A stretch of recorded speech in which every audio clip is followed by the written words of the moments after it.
Hey, you know, I'm Brent. Brent. That's okay.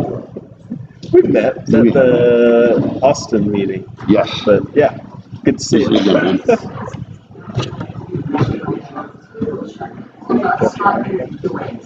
Yes. Yes. Ernest.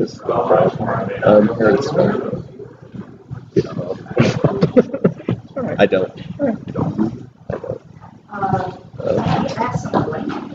I hate to do this to you, but I'm nominating. Just we're not going to agenda. Robert says he may print some out once we have an amended agenda. Delegates to do what they want to do.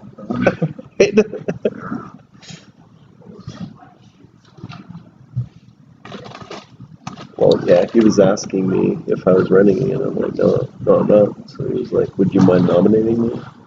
It's kind of hard to say no, I won't.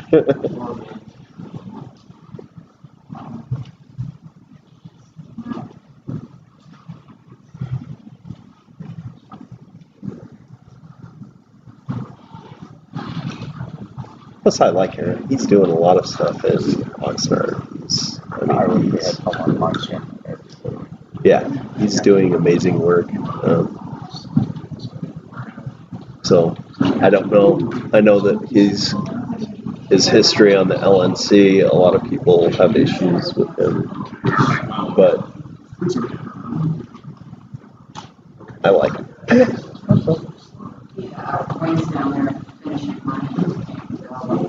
Why got there early? Of course, got in at 7 o'clock. Joshua Smith, you have my weekends there. Okay, so here we go.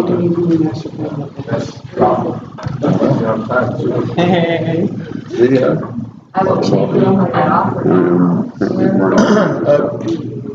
Point of inquiry, Mr. Chairman, and everybody here. Is anybody else having problems getting online? I'm down, not at all. Just got moved up, so I'll tell you.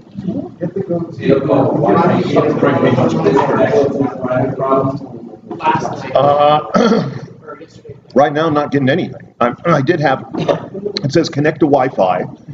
It may require you to visit your login page, and I do this, and I connect, and I'm not getting anywhere. NuggetCasinoResort.com, because there's like a page you have to like click on some stuff, or actually it works. Nugget. Clear your cookies and your browser data, that sometimes clears it up too. I'm sorry, how do I do that? No. No, just the old smoke.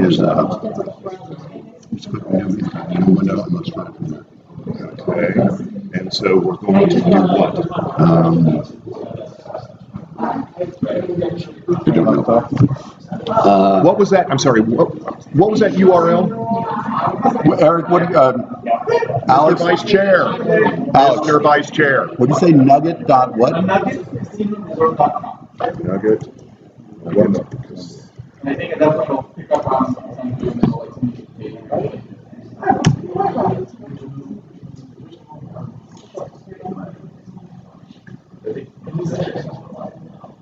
Yep, get online. Okay. Well done, sir. And I had the same problem last night. Okay, and then where do I find the London stuff? It should be, That's our policy. yeah, it's one Ms. Harlow's. Actually, if you open her report, it'll actually have Someone will send you a link. Pardon? I said, if you can't get to the Yeah,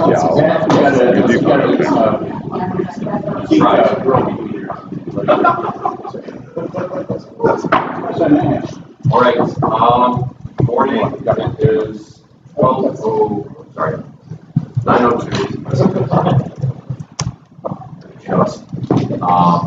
We will call to order. Thank you. Thank you, Joe. Start with an opportunity for public comment. Dr. Lundgren, you be recognized. Well, I would like to note, first of all, Mr. Chairman, I'm sure you will do this anyway, but I think on behalf of the LNC, please extend our gratitude to the people at the Nugget for the wonderful dinner last night. I think it would be appropriate to send them a letter expressing. Also, I'm delighted that we have my former vice chair colleague when I was national chair, Dan Bilstra, who is here. I'm just a wonderful human being, so I think we should acknowledge what we just had.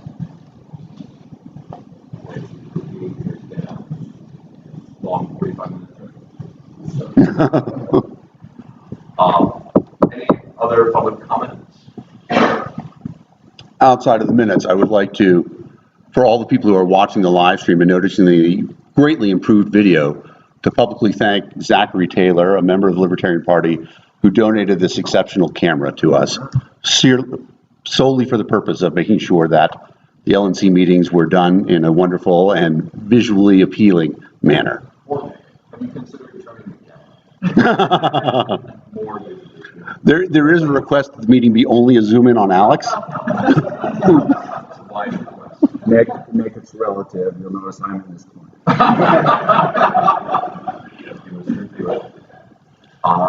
Any other public comment? Mr. Thrasher and Mr. Phillips. So good afternoon, or good morning, I should say. My name is Christopher Thrasher. For those of you who don't know me, I am a Libertarian from Rhode Island and also serve as Lincoln Chafee's campaign manager. And I would like to read a letter that Governor Chafee has sent to the LNC, just thanking him, or thanking you all for the hospitality last time around. Members of the Libertarian National Committee, although I am unable to be with you in person this weekend, I want to convey my best wishes and sincere thanks for welcoming me to the Libertarian Party. It was a pleasure to meet with you all in Miami, and I look forward to seeing many of you again on the campaign trail. In my travels around the country to meet with Libertarian activists and members, I have seen firsthand how much progress the party has made on the ground at the local level, and I've also come to understand how important it is to the Libertarian Party at the top of the ticket to support state and local Libertarian candidates. I am no stranger to local politics. I served 11 years as a councilman and mayor. I have been to so many of those late-night town hall meetings. I've walked those neighborhoods street by street and precinct by precinct. I know what it's like to try and balance a municipal budget. I know what it's like to greet people at a bus stop at 6 a.m. in the morning after they've just finished the third shift. I'm not just running for President of the United States to stop unnecessary war, reckless spending, and government lies. I'm running to help the Libertarian Party and candidates at all levels achieve electoral success outside of the two old parties. I've done it myself. I know how hard it can be, but I want to do it again with you, your state party, and Libertarians across the country. To that end, to further these goals, I am making the following commitment to the Libertarian Party. I will only endorse candidates who are members of the Libertarian Party. My campaign and I will work with the National Libertarian Party to increase membership and donations. My campaign and I will work to coordinate campaign activities, events, and travel with local Libertarian candidates. My campaign will provide the National Libertarian Party, state parties, and local affiliates with all volunteer and supporter data, with the exception of individuals who have opted out of such sharing. As a Libertarian, I will walk alongside Libertarian candidates anytime and at any level to support the goal of a world set free in our lifetime. I look forward to continuing my travels to meet with Libertarians across the nation and to help further the efforts of you all, party activists, and Libertarian candidates in the future. Thank you for all that you do to advance liberty and truth in our world. From Governor Chafee. Thank you very much. Mr. Thrasher, Mr. Phillips. I actually was just trying to make sure you saw him, so. Okay. Any other public comment? Hearing none, we will move to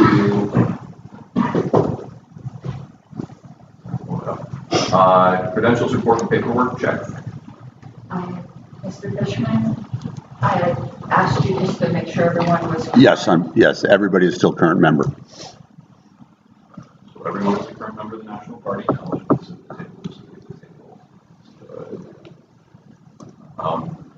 We have an electronic agenda I sent out. I understand there are some requests for modification, so I think that's where we are right now. Mr. Reset?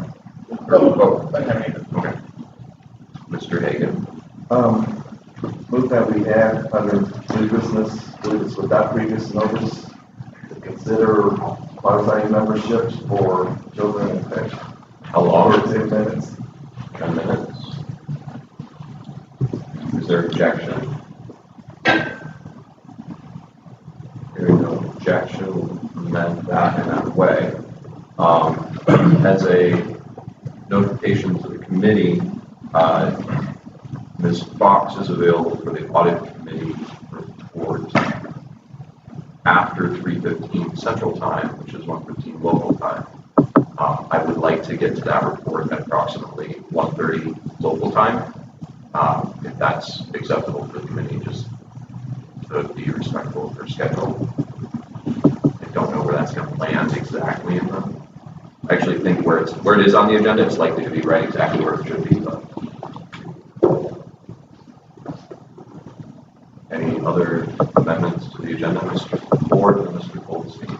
Yes, I'd like to have 10 minutes to discuss participation in the presidential debates. Okay. 10 minutes for debate. Is there any objection to that? That's under new business? New business without previous notice. Okay. You mean the general election debate or like? Yeah. National Debate Commission. Okay. Mr. Goldstein. I'm going to give back some time. Candidate support committee hasn't met, so we will yield our 5 minutes. Okay.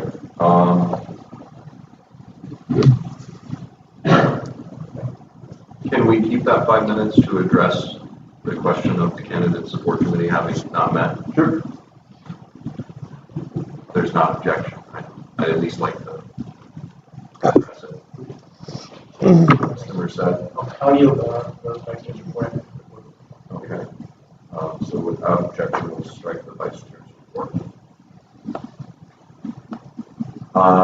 Any other amendments to the agenda? Hearing none. Is there any objection to adopting the agenda as amended? Hearing no objection, it will be adopted. I will send an updated version with the 2 items that were added and the 1 item that was struck to the list. And then if Mr. Krause can print out a few paper copies, some people have requested them. Not in any urgent way, but some convenient time. Right, with that, the agenda is adopted. Conflicts of interest, Ms. Carlos? If anyone has anything additional to add, I've been asking for it. Please let me know. What I have so far is indeed in the OneNote. So if you can take a look at it and let me know if there's anything I need to check. And Mr. Chair, 1 item I neglected to ask for when we're going to credentials report was attention to attendance.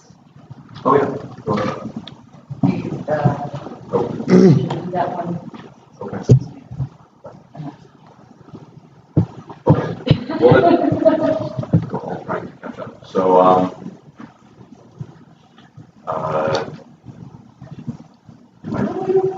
you did last time. Okay.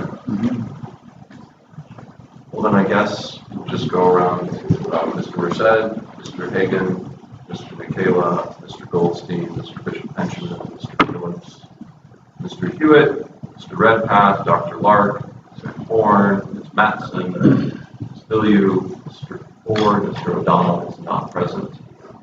Is it really form my wife representing the Libertarian Party, Ms. Meters, Mr. Longstreth, Mr.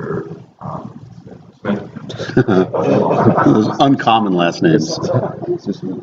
Carlos, and then alternates in attendance, I see Mr. Went. If you want to say hello, Mr. Went, feel free. Met some of you last night. Look forward to meeting the rest of you throughout the day. Ms. Adams and Ms. Hogarth are here as alternates and Dr. Olson. So that is who is here. All right. The next item on the agenda is the chair's report. I submitted a written report. See if there's anything in particular to highlight. It's been busy, just it's not that long since we last. You much better. It's not been that long since our last meeting, but in that time, we've had a lot of really great meetings with donors. Thanks to Mrs. Sisto, who is here. You want to stand up and say hello?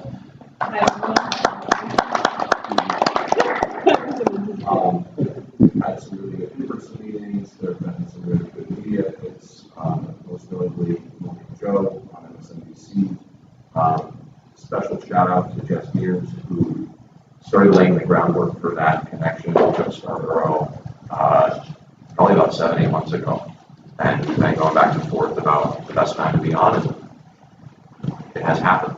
So I hope that that will be something that happens more often in the future.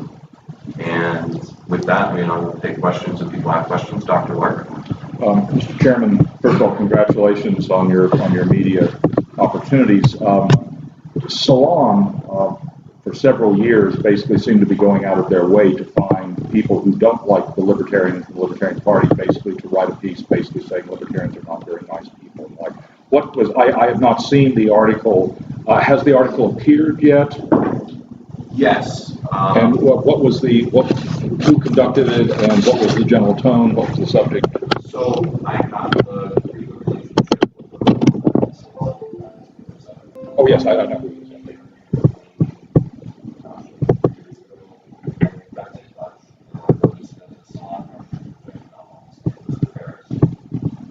Has gotten much better over time, just like the relationship.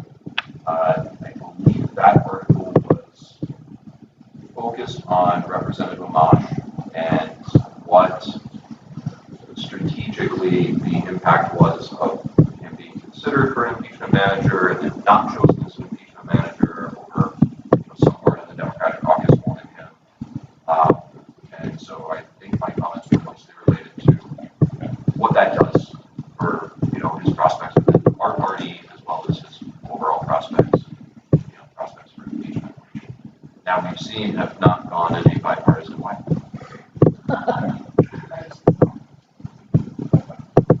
Often disappointed and seldom surprised. Other questions? Ms. Maxson? Oh, good, a serious one. I like this, it's my favorite. Salon's coverage is not the fairest. Who's the fairest of the fair? Is it Snow White? The baby Snow White. LPP. That's tougher than taxation, isn't it? Other questions? I just want to remark the effective performance, particularly when you look at the media organization that in the 2016 presidential election tried to equate the attendance of some type of Comic-Con attendance with our delegates. So I think it's critical that we work on that kind of characterization. I'm not sure if I spoke about that.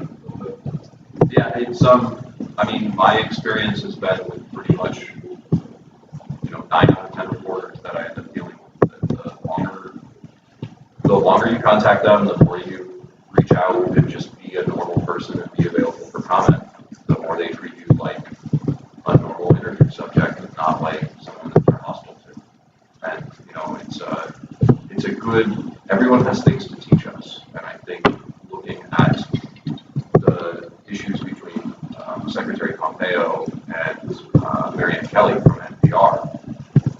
That's how media goes if you're antagonistic with a reporter, and it goes really poorly. And then our later coverage is how it goes when you're not antagonistic with reporters. So assume goodwill and try and make friends. Seeing no further questions, the next item on the agenda.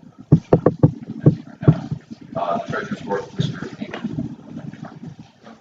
I sent out the December end of the month financial reports earlier this week. We really fell short on the revenues for last year. We ended the year with revenues under budget by $2,141 out of over $1.5 million. So that's like 0.14%. We sometimes try to win if we're playing prices right and guessing how much revenues we bring in. And overall, the expenses and costs of support ran under budget. And the policy have to report that we went more than 10% over budget on the building, fundraising expenses, and the candidate support expenses. And we got some good donations for the building fund in December. The mortgage principal is now down to $103,105. Feel good on that. Yes, thank you, Mr. Hagan. I'm sorry, I have not seen, and evidently someone made a very substantial donation to the building fund. I haven't seen the name. Is there a reason for that? It's not, I just think I haven't made it public, but I can if you let me know. Well, I mean, does the donor want it made public? Well, the donor's going to. Yes, the donor did indicate, because part of that donation was doing a match, in which that donation would be matched with another vehicle for the building fund. Mr. Bill Perkins, who's been a great benefactor of the party,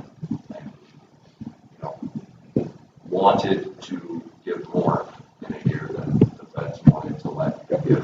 My point, by the way, We helped him. obviously, any donations like this are going to have to be reported, but sometimes people don't want they don't want it touted, they don't necessarily want the people to basically make a fuss about it. He was very comfortable in letting people know how much he believes in the party, and how much he believes in the cause, and how he wants to make sure that we're successful. Thank you, Mr. Chair. Businesses know. I just want to also mention that Mr. Chris Rupert gave a $10,000 donation on top of that match to the building fund as well. And I believe, if I recall correctly, that was a total of 60,000 that could be matched, and we got about 35. Yes, we are, for you, but we were at 25. Okay. So we have approximately 30,000 left of the match, if anyone would like to match it for the building fund. Those are spent 130,000. So I anticipate if the match comes through, I think if just a little bit more building fundraising this year it is within possibility that we could have this building paid off. The remanufacturing after we purchased it, which would be pretty big. We have a lot of deals though coming up that are going to take precedence to that building fund match, valid access being one of them. So we might not. Although it would be amazing if we could, we have to really prioritize and where we want to focus our fundraising efforts. And Mr. Goldstein, next we're at that. Mr. Gould, did you have a hand up there? No, I was just Mr. Goldstein. What building is we all, looking at the other? I don't know offhand. I believe it was last year was $33,600. So occupancy expenses are roughly, what's that, 3,000 a month? Yeah, roughly speaking. They don't take concentrate. Dr. Lynn. Because I'm sort of on it. I'm just wondering right now, in terms of the real estate market, if we wanted to turn around and sell that property, what would be the price? Ballpark estimate. Humber is usually the one that keeps Yes, up that's on it, so I'll inquire. I think it's pushing right on $1 million, but I don't know if it's over the number yet. So our first capacity in real estate investment is. We bought it at what, 860 something? So I wouldn't be surprised if we hit the $1 million mark, or at least very close to it. Thank you, Mr. Chair. Other questions for the treasurer? Go ahead. It's not a question, I just want to thank you for giving us the 1 year back of the reserve calculations under the old one. It's very helpful. It makes it, very clear how the convention revenues were impacting our perception of where we were. So I wanted to thank you for that. Yeah, we had a party member asked about that, so that's good. Thank you for that. Other questions? Okay. Yeah, sort of mentioned, we're still a little bit tight on the unrestricted cash. After the next payroll and bills get paid, if we promise that we're down to about 14,000 for the unrestricted cash accounts. As I want to mention, so I mentioned online in emails by Stephen Goldstein filed the statements of organization for 14 committees with FEC. Including four with using the name Libertarian, like Libertarian National Committee, Libertarian Party National Committee, Libertarian Party of the U.S., Libertarian Party of the United States. And most of them were associated with the presidential candidate, Charles Griffith Berry Jr. Mr. Berry did call Mr. Hall and send email to Mr. Fishman, basically saying that our filings are illegal, so that didn't go anywhere. And FEC did send letters, or at least two of the committees, saying it's come to their attention, the filings may be incorrect, and gave them 30 days to correct them or explain why they are correct. And one of their statements of organization, they listed lp.org as a website. They did amend that one to list their URL. So some of them currently list lp.org. And one of the committees, Libertarian Party of the United States, their show is part of a joint fundraiser for the Elect Chuck and Jeff 2020. And Chuck and Sue would be Mr. Barry, first name Charles. Don't know who the Jeff would be, but still don't know exactly why they did all these filings, whether trying to use our name for fundraising or it's in New York, so they do have that fusion campaign. I don't know if to be part of that, but try to keep an eye on it. Another thing I have is go Chiefs tomorrow.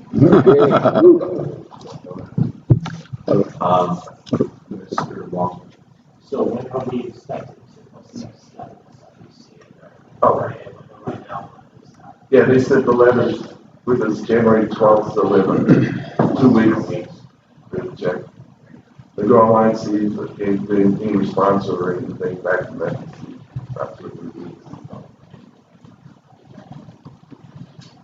Other questions for the treasurer? Question here. Active donors on this, is that a euphemism for, well, it's not sustaining members. I mean, are those actual donors? Are lifetime members included in the active donors or not? Yes, they are. So if somebody's a lifetime member and they haven't given within the past 24 months, they're still listed as an active donor. That is correct. Okay. And that number is approximately 1,500 people.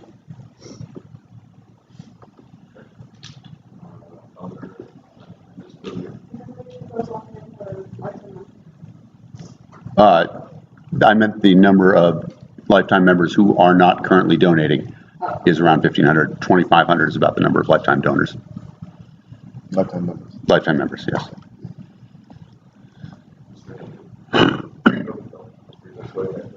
Oh, Mr. DiBenedetto's here. Sorry. Good morning. Good morning. Anyone else with questions for the treasurer? Oh, Ms. Harlow. Only because I keep track of the credentials check. Is there a list in your report that probably isn't, I just like being inherited from it, that says all the LNC members that are life members? Very last page of the report, where you list the related transactions, right? Related transactions. There's a column showing either life member or when the membership expires. Okay, great, because then I won't have to look in. Good. Other questions? We'll move to the secretary's report. Thank you, Mr. Dave. Ms. Carlos, go ahead. Alrighty, of course, I submitted it ahead of time. I do have one motion to make on it, but just a couple things I'd like to highlight on it. I have not yet done I'm going to do the link table of contents with the bylaws. That's still a pending project because Ms. Matson and I have been very busy with the policy manual project, which is a lot of fun actually. I am soliciting my teller teams for convention, particularly the regionals. If there's anyone in your region you think would really enjoy doing that and wants to volunteer, please send them my way. I got about 6, but I'll take anyone who really wants to do it that will show up. I would really love to have their name. I also created for the future a spreadsheet that you put in the convention date and then it will automatically calculate all the critical dates that are related at least to the secretary's job for convention. So when we've got to appoint this, when we've got to appoint that, just got to put in the closing date and because one thing is by closing gavel, one is by opening gavel, and then it will auto-populate. Oh. So that will be useful for the future.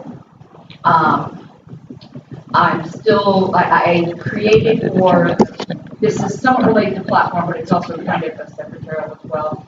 I created for the platform committee a platform committee like welcome package, because a lot of people don't understand alternates and things like that, and I provided a copy to Mr. Bishop Henchman to modify for bylaws, and this can be passed on and used for future committees.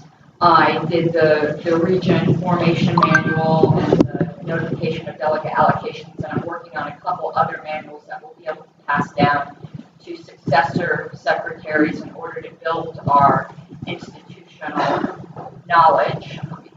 That's really all I wanted to highlight, but I do have a motion, which is to approve the January 9th, 2020 executive committee meeting minutes, which only executive committee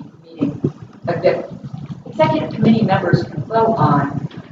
There were no comments during the time it was up on the list. There's a second for the motion. Second for Mr. Goldstein. Is there any discussion? Is there any objection to? Hearing no objection. And are there any questions for my report?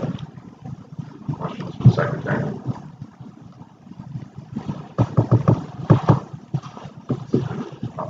No question, but thank you for all your, and Ms. Latson for all your hard work on the policy and stuff. Thank you.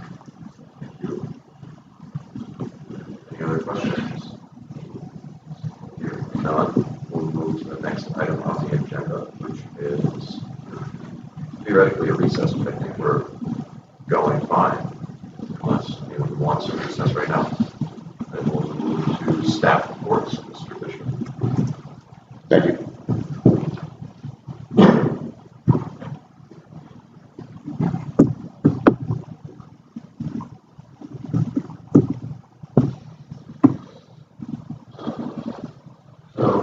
Summary. You guys will remember from my July meeting, my notes, I talked about how concerned I was about how the negative decline in membership had been really affecting us. In Miami, we talked about how turned around we continue to grow. Those of you who have Robert's report currently will see the active donor number that Mr. Redpath was referencing earlier, but we continue to grow. In fact, we ended 2019 as our highest non-presidential membership year since 2005, and I will bring up a chart later on talking about that. With the advent of the development team, we have been pursuing other avenues for fundraising. Many members of the LNC have also been assisting us in this, and I'm very grateful for your help for that.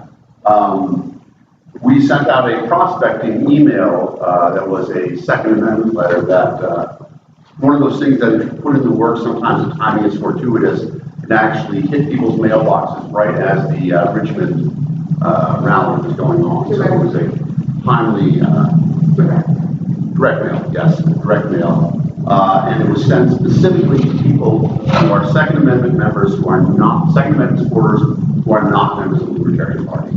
So the idea is that we're going to try to be more successful using direct mail to recruit people with a logical affiliation to the Libertarian Party in the hopes that we can continue to grow membership and support of the party. And then, of course, the chair had to be here. So that's my executive summary. Going through specifics, we'll review what we talked about as the Q3 goals for technology. Bring online the membership portal, bring online ULP, University of the Libertarian Party, bring the G Suite groups online for people who requested, upgrading our email, and then a focus on retention. The member portal project became a large part of a large project that we're now referring to as Project Keystone. We are going to move every single form that we have over to the CRM. As the CRM stands up, it becomes a real database that we can do very efficient analysis of our data in. it made sense that instead of taking things coming in through Razor's Edge and then moving them into the CRM, we're going to now have the CRM be our database of record, and we will bring records from the CRM into Razor's Edge, which is primarily fundraising membership. We also have the goal that the CRM is going to be part of the membership portal that we talked about beforehand. Some of the big benefits out of that is that we've been talking for a while about the idea of one-click donation. Those of you who have renewed your membership online have thought to yourself, why, when I go to renew my membership, does it ask me if I am a new or returning member? We ought to know that. We will going forward. As the membership portal goes online, every dues-paying member will have an account in the CRM. They'll be able to log in with their email address on record. If they don't know what their password is, they'll be able to use a forgotten password. They'll get an email about it. And we intend to add a lot of value to the membership portal. Coupons to the LP store. But also, we know the people who aren't logging into it. We put up protected content for members. We want to drive people there so that we get a better idea of what people like. We'll know issues. What issues-based content that we put in the membership portal are the members consuming? How do we appeal to them to get them to help us out on issues that are important to us, such as Second Amendment, such as unreasonable fees, licensing, regulation, sex work, whatever is the issue, we will have a better idea in our membership, and then we'll be able to deliver that information, those reports, to the LNC, so that you know in your region, for example, where is your region on open borders? Some people will find that it is different from state to state. Where is your region on Second Amendment? Cleveland has a different position than Texas. So bringing that online is going to be a big deal. We are now in beta. Our goal was last time we were in alpha, we're in beta. It is actually live. The forms are all live. We are testing them out with real data. It goes into the database. We are working the pipeline of taking the data from the CRM, moving it into Razor's Edge. We have one technical issue to solve, which is that right now when we do recurring memberships, people get billed on the first of the month. We want to make sure that that happens so that if you sign up, and the current software, the way that is that when you say I want to start a recurring membership, it will start billing you that day. So if you were a current member and you renewed, you would be billed on the first, and then when you renew on the 8th, you would get billed again on the 8th. We have to solve that one technical issue, and then we will bring the whole thing live. And hopefully that will solve a lot of our caging issues, because right now, somebody can sign up for national, and it takes a while for a state chair to see their information. Here, the state chairs will be able to log into the CRM. And to that end, I want to report that right now we have 40 states that are either in the CRM or queued up to be in the CRM. So we have 80% adoption right now. Pretty sure the last 10 states will come along as we start to put a lot more value into the CRM and the way that we're using our data. There are more technical data sites that I included in the report. I'm happy to talk to people about them. If you want to know about the flow of data back and forth and the methods that we're going to ensure to use that we're syncing up to databases, which is always a traditional problem. The distance learning program, we talked about that beforehand, and it is a critical part of what we're wanting to do. That has been left in the hands of the IT committee. It hasn't progressed as well as I would have liked to. There was some discussion over whether we're going to use Moodle or WordPress. If the bandwidth is there, I think staff may take that project back and bring it online ourselves. The learning that can be done in distance learning, the candidate classes, the campaign manager classes, the treasurer classes, using the CRM, we're going to have distance learning content for using the CRM. And the ability to give certifications from ULB. So this person is now a certified ULB candidate. They have gone through the classes in the University of Libertarian Party. They know that to be a candidate, I have to know how to issue a press release.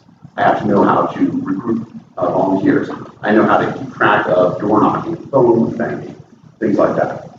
So those are critical elements for us. We want to ensure that we are giving education to the libertarian activists who are out there right now and having best practices for the qualifications that we want people to have. Several committees have migrated to using the Google Groups. I am indebted to the secretary for actually providing an excellent example of how to do this. I don't have move this a little bit. So if you go to the subcommittee page, The platform committee, you'll actually see a link there that links to the Google group, which people are allowed to email to, but also people log into it. You can actually post on that page. If you follow that link, that takes you down to this page, which is embedded in the LP page, so you can see all the threads. You can actually drill in, you can see all the conversations. I think it's been a really good method for people to be able to see what's happening in all the subcommittees. It seems to be working relatively flawlessly for the various groups that are using it, platform and bylaws being the most efficient. I would suggest that the LNC should consider that we might want to move LNC business to this in May when the new LNC comes online. I think that the documentation, the visibility, essentially the bulletproofness of it is a strong thing.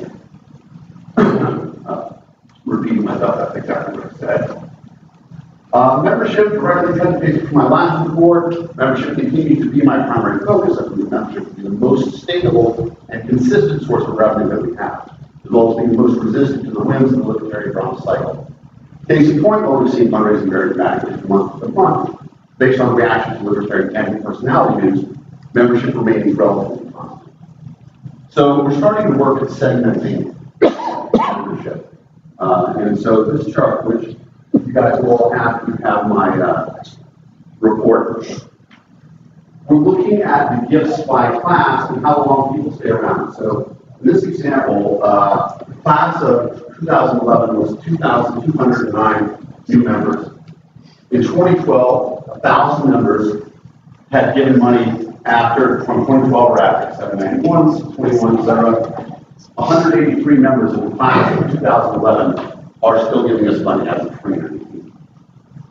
And you can see these numbers in various things, 4,300 in 2012, 3,200, 2,400, 2015, a really outstandingly low year for us. 2016, not shocking, 10,000 members in 2016. Retention, which is R1, R2, R3, that is the retention data over those numbers of years. So this is the percentage that we have retained over the first year. How many people will last more than 1 year? How many people will last more than 2 years? And as you can see, first year members don't come back at a very high rate. We're averaging around, we did a weighted analysis of this, and I didn't want to include my plan because I haven't done the math, I want to check it. I haven't checked it entirely, but weighted it's about 41% of first year members we retain overall. Second year members, we run around 72%. So if we get people to last to that second year, they will stay with us for a long time. So what we want to do is start focusing a lot more on the retention when people come in their first year.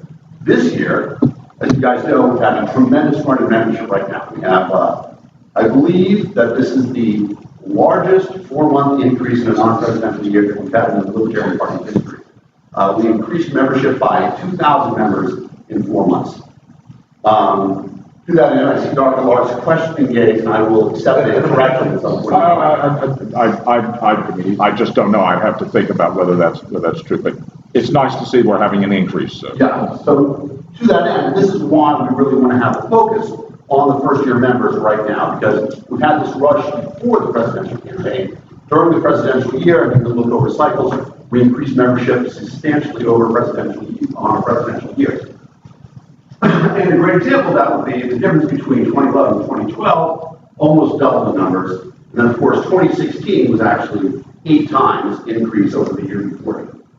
One of the fascinating things about this is that this number, the 10,000 that came in, even though the retention in the first year was only 36%, their second year number was the same. The third year number is roughly the same as well. And in fact, if you look, we have 1,800 members currently who came in from the class of 2016. That is actually substantially higher than we have of people who came in 2018. And in fact, let me just scroll this down a little bit.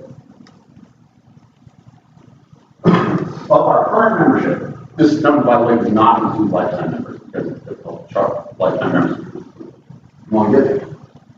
The class of 2016 is 13% of our active donors, not lifetime members. That is an outstanding number for that high thing. We I don't know if we're gonna have growth like we did in 2016. I don't know if we're gonna have 10,000 members, but I want to make sure that we retain as many of those people as we can. So we're going to implement a heavy focus on trying to keep our first year members a lot better. To that end, just please. And scroll back up to it. So this analysis, going down a little bit with percentages, this provides a data-based answer to the often debated topic of, did the Johnson and Weld campaign do beneficial things for the Libertarian Party? If you consider membership beneficial, there is no matter. Only if I consider membership beneficial. Right, and the money. Yeah, only if we like membership and money. But it is, I mean, the most fascinating thing I think about that is that, that you can make the argument that this 36% being an outlier, and I mean, it's not a tremendous outlier, 21% in the previous years, but 36% of people who came in at 26%, that's all we're able to retain of the Johnson Weld. However, the number of members who stayed with us is almost the number of members who came in 2017. And in a post-presidential year, you normally see an additional push from the presidential election. So 2013 is actually, it's a very high number compared to what we've been doing previously because, 2013 comes on the cusp of 2012 presidential election still there. You see a bump in membership out of proportion in the year right after the presidential election. And I haven't broken it down by month, but it seems to be weighted to the earlier months of the election is still fresh, talking about, etc.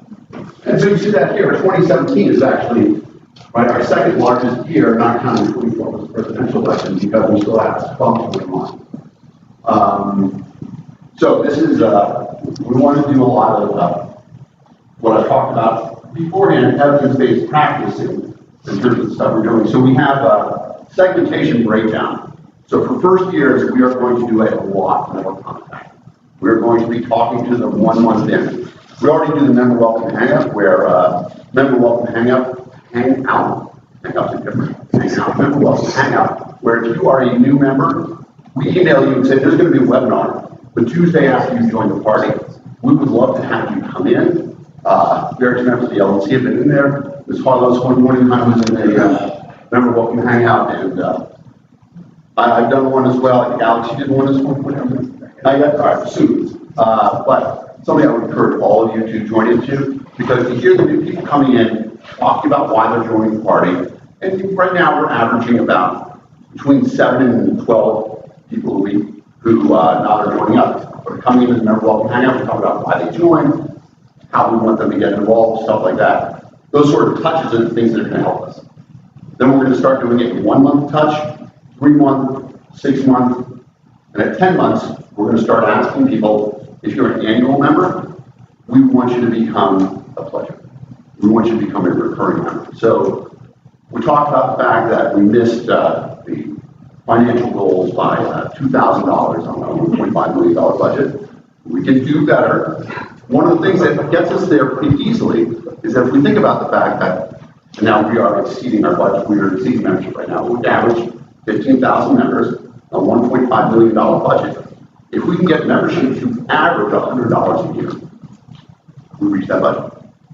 So getting the annual members who are at $25 to become pledgers at $5 a month, that's a $60 a year, or we can get them to $10 a month, that's $120 a year. Working towards those goals. And I think that $10 a month is a reasonable ask among our membership for people who aren't getting that. I like to put it in the context of what people are paying on their cable bills, what they're paying on their cell phone, stuff like that. Or occasionally you've heard me use the phrase beforehand, a quarter a day keeps the government away. A quarter a day roughly comes to $100 a year.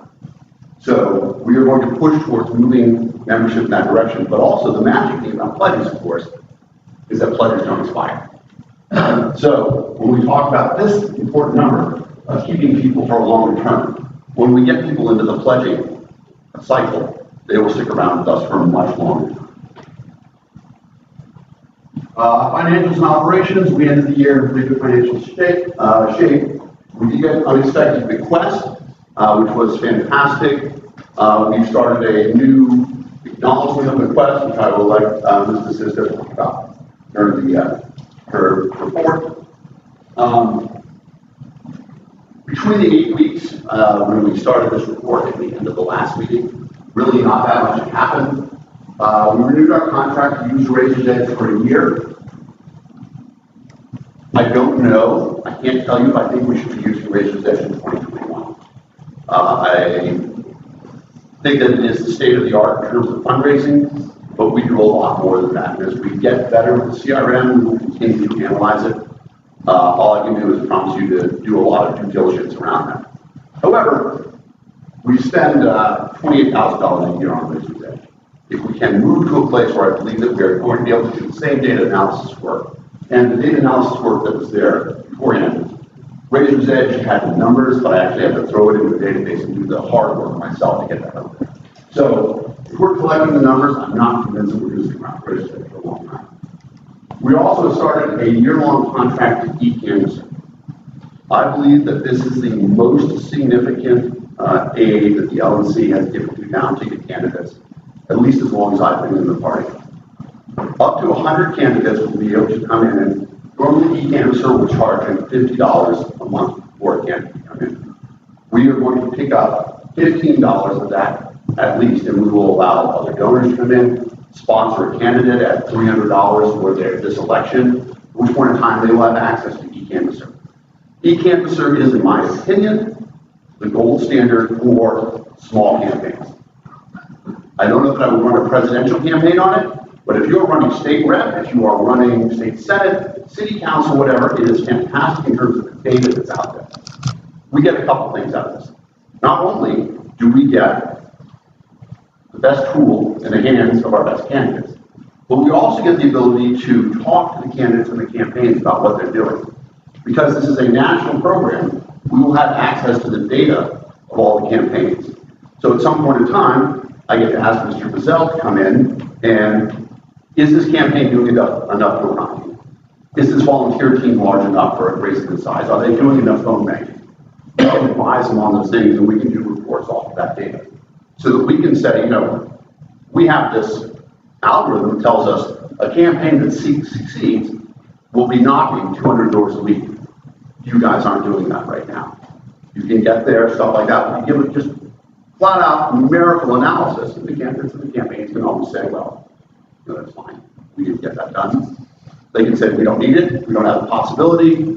We're in Alaska. We can't do that kind of door knocking. Whatever it is. We just want to give them a flat level of saying, this is the algorithm. This is the number that we think a successful campaign looks like.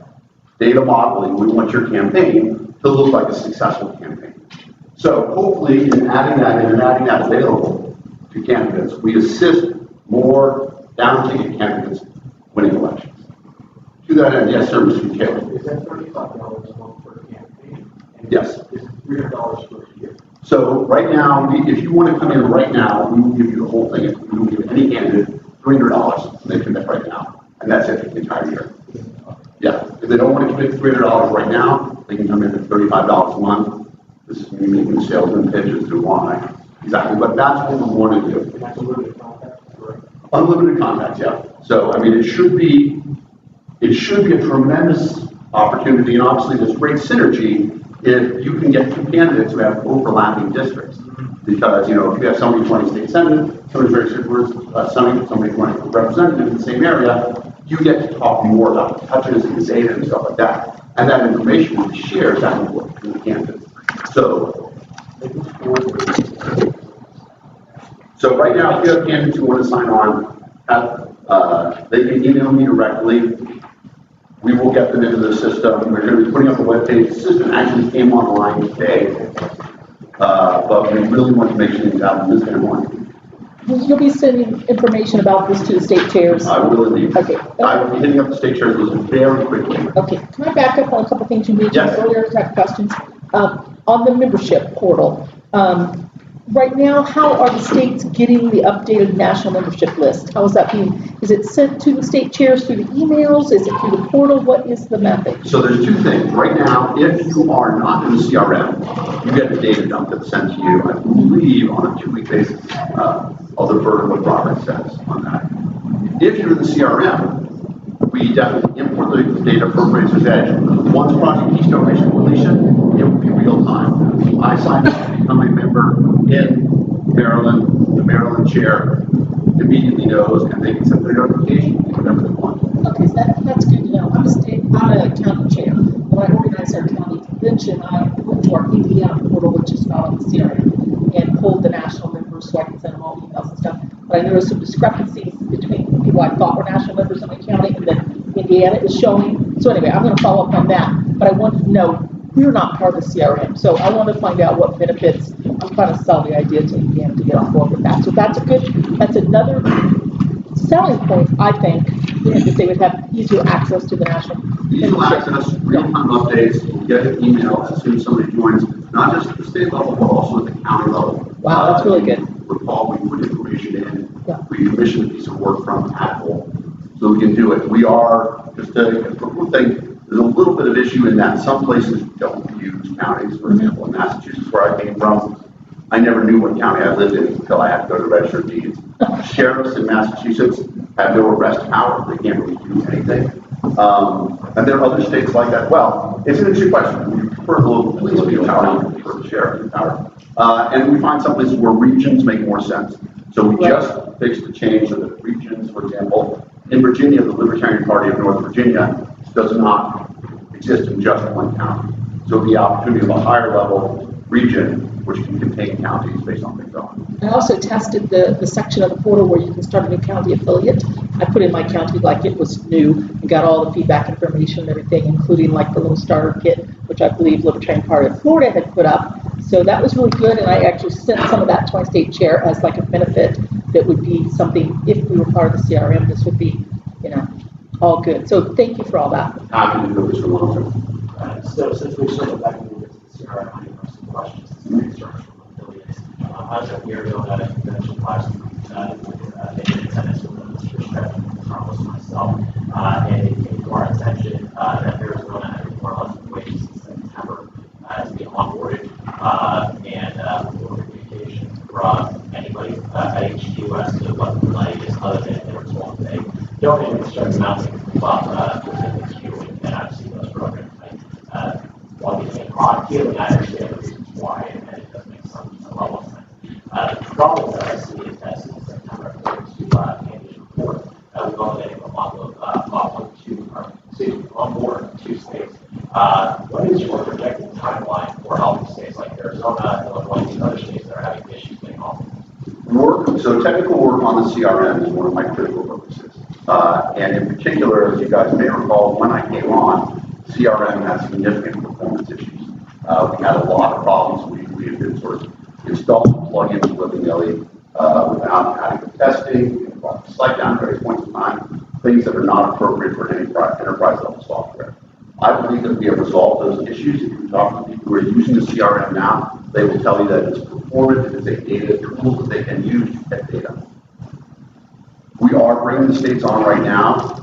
One of the things that's going to have to happen as we go forward is we are going to ask the states to get their data transformed.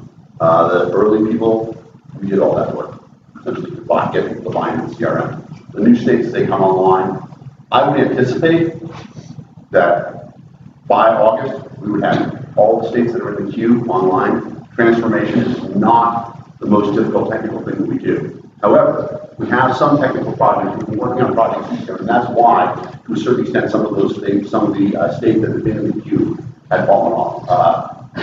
It was always a pay to play in the beginning. The states that donated a lot of money got to be in the queue first. That was what allowed us to do the county affiliate program, which no other version of City CRM has.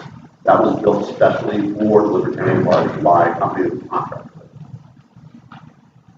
I do anticipate, like I said, I think August is when we should have all the states that are in the queue. We have 10 states left that haven't bothered to get to that, haven't decided to get into the queue yet.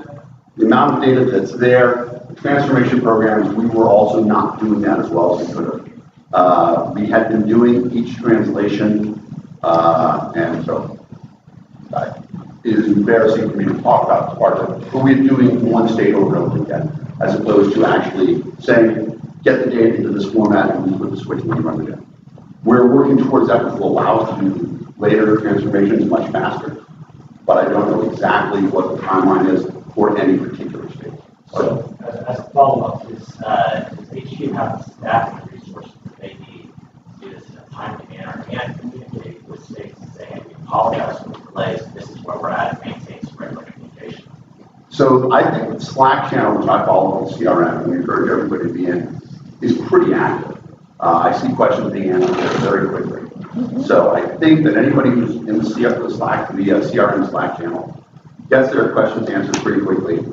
There is only one person, and he's the only guy who's driving CRM, so he's done a lot of efforts to document things in a either via video of how to move around the screen, how to do these things, stuff like that. So we don't have to spend as long training, so we're saving staff time there.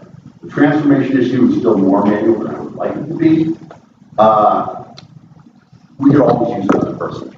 I will tell you that that is the area that I would like to see. If I were to expand staff, and I'm not going to do it, I don't think it's warranted right now.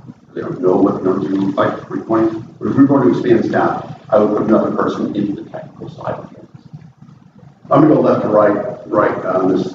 So you mentioned the need for cities to gather their data and get over this specific form. Do we have a plan to assist doing that? Is there a video or something that we're emailing people? It'll be a data format file, which people who are familiar with data will see. Okay? When you put in a phone number, it should be 9 digits, no letters, anything like that. When you put in a zip code, it should be either 5 or 9 digits, stuff like that. So we have a data format for the files, no non-alphanumeric characters, lots of times, and we spend a lot of time cleaning up data because there is a name in there that has a line spacing. Sure, but my question though is do we have, or are we building? We are building these format that will files. assist these states in effectively gathering their data and inputting it in the format that we need? No, we are not, other than giving them the format of what the file should look like. We don't have a program because we don't know what their data looks like. Some people have data in spreadsheets, some people have data in another database. It's a wide variety of things. Some people have data, in Word sheets. We can't build a conversion for all the different formats that are out there. We can say, if you get your data to this format, which we sometimes in terms of we have a metadata format. This is what your data should look like. And when you get your data to look like this, we can import it. So because of the wide variety in which the data is in all different states, we can't build a universal tool and say, you take your data and we can upload it. All we can say is, if you get your data into this format. That being said, data transformation is a common task. I feel pretty confident that most states will have a member who can do the data transformation. It's just a question of the bandwidth of trying to do it for every individual state, as opposed to having one person saying, I get the data to this format, and then we can upload it. So, just one point to add to what Mr. Longship had said. What really concerned me about Arizona is they're saying that they were promised to be on board before their nation builder bill came due, and then they had to pay their nation builder bill. Now, fortunately, they have a healthy bank account, but there are some. If that happened in Colorado, we had of course, we're already on, but I'm just using it as an example. A lot of parties don't have $2,000-3,000 to play with like that. I'm just really concerned about that promise, and they've got a very bad taste in their mouth about it, and I don't blame them. Yeah, very, very bad taste. And I'd like to talk to you more about that. I'll follow up on it. So for me, I don't know what the format is exactly between the relationship between what Andy's promised with the space, timeline, stuff like that. I am a big believer in written specifications. So if we're not doing written specifications and a promise of to a state when we do it, that's what we should be doing. We should have those things in the queue.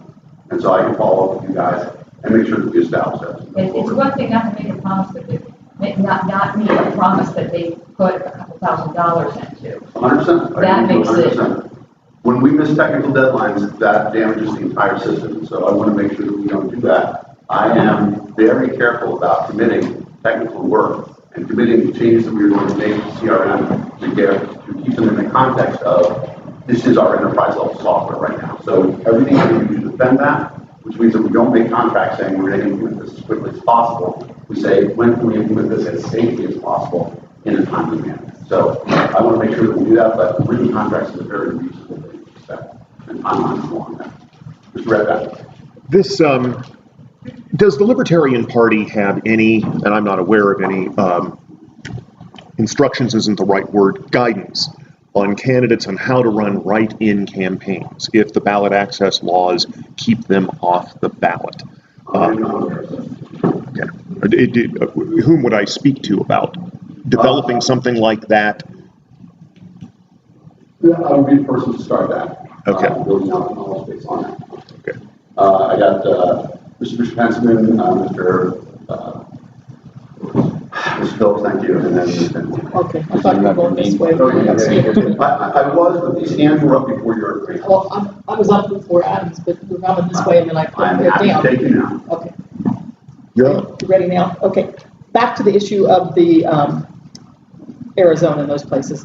I would like to see a compiled list of the benefits to going on to the CRM. So if we want to sell this idea to the states, I don't think my state chair knows all the benefits. I'm trying to let him know, but it's hit and miss because I don't even know. So I would like to see in writing what the benefits would be so we could sell the idea to the state chairs or you guys could sell it. But I would also like the queue cleared before that. We're not going to be able to sell it very well if people are saying, well, states are putting money in and they aren't getting what they were promised. So that would be a major priority. But I would like to see a list, all the different things like the county affiliate startup, which I just discovered and you said just now came online. So stuff like that, state chairs, I would like to see them know all this information. As Mr. Longstreth mentioned, I've been in Arizona too, and got blindsided later. Arizona's got their data together, they have a dedicated person, and they were either told or led to believe that if they made a donation, this is their perspective, they would be onboarded by September 2019, January 2020, no date in sight. They donated $1,026.99. We've got a web page here where it looks like we've accepted $24,168.99 from 12 states. If we had to focus on fixing the CRM last year and basically froze, I guess two were brought on, but basically froze new adoptions from September onwards, why are we still accepting these contributions and leading states to believe that they are going to be onboarded soon? And even in your answers today, I'm not really getting definite dates out of it. If it's still suspended because we're working on it, then say we're still suspending onboarding because we're working on it, staffing and all. We are working on something else besides onboarding right now. The membership world has become the priority. States that were able to get in, I believe you guys can tell me longer than, because when you first allocated money for the CRM. That was the queue. That was the beginning of the queue. And I believe all the states that got in then are online at this point in time. I think we're at, I don't know the exact number of states that are online right now. But the implementation time, those states that were the early adopters, those are the ones that are in, they're online, et cetera. Do you know when Arizona made their donation? I don't know any. Okay.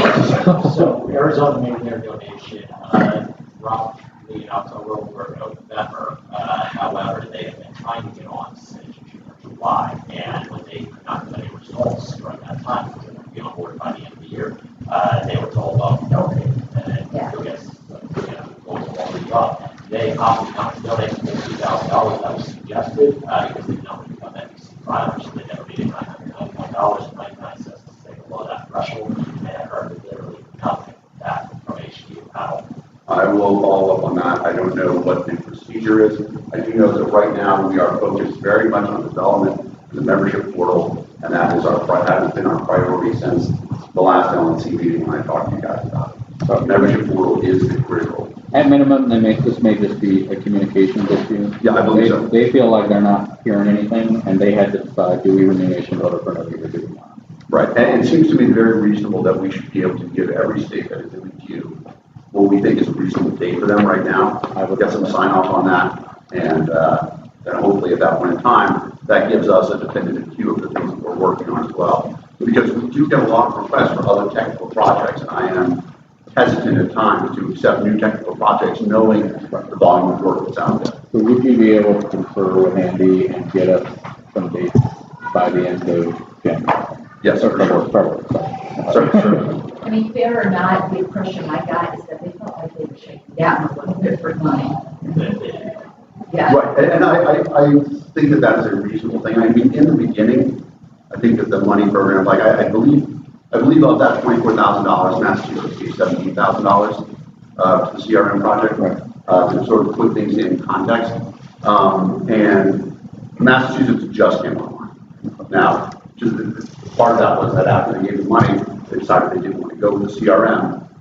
The queue has probably not been transparent, and I don't see any reason why it shouldn't be. It seems to me that the state chairs should be able to see what the queue is, where people are, what the implementation dates are for every state along the way.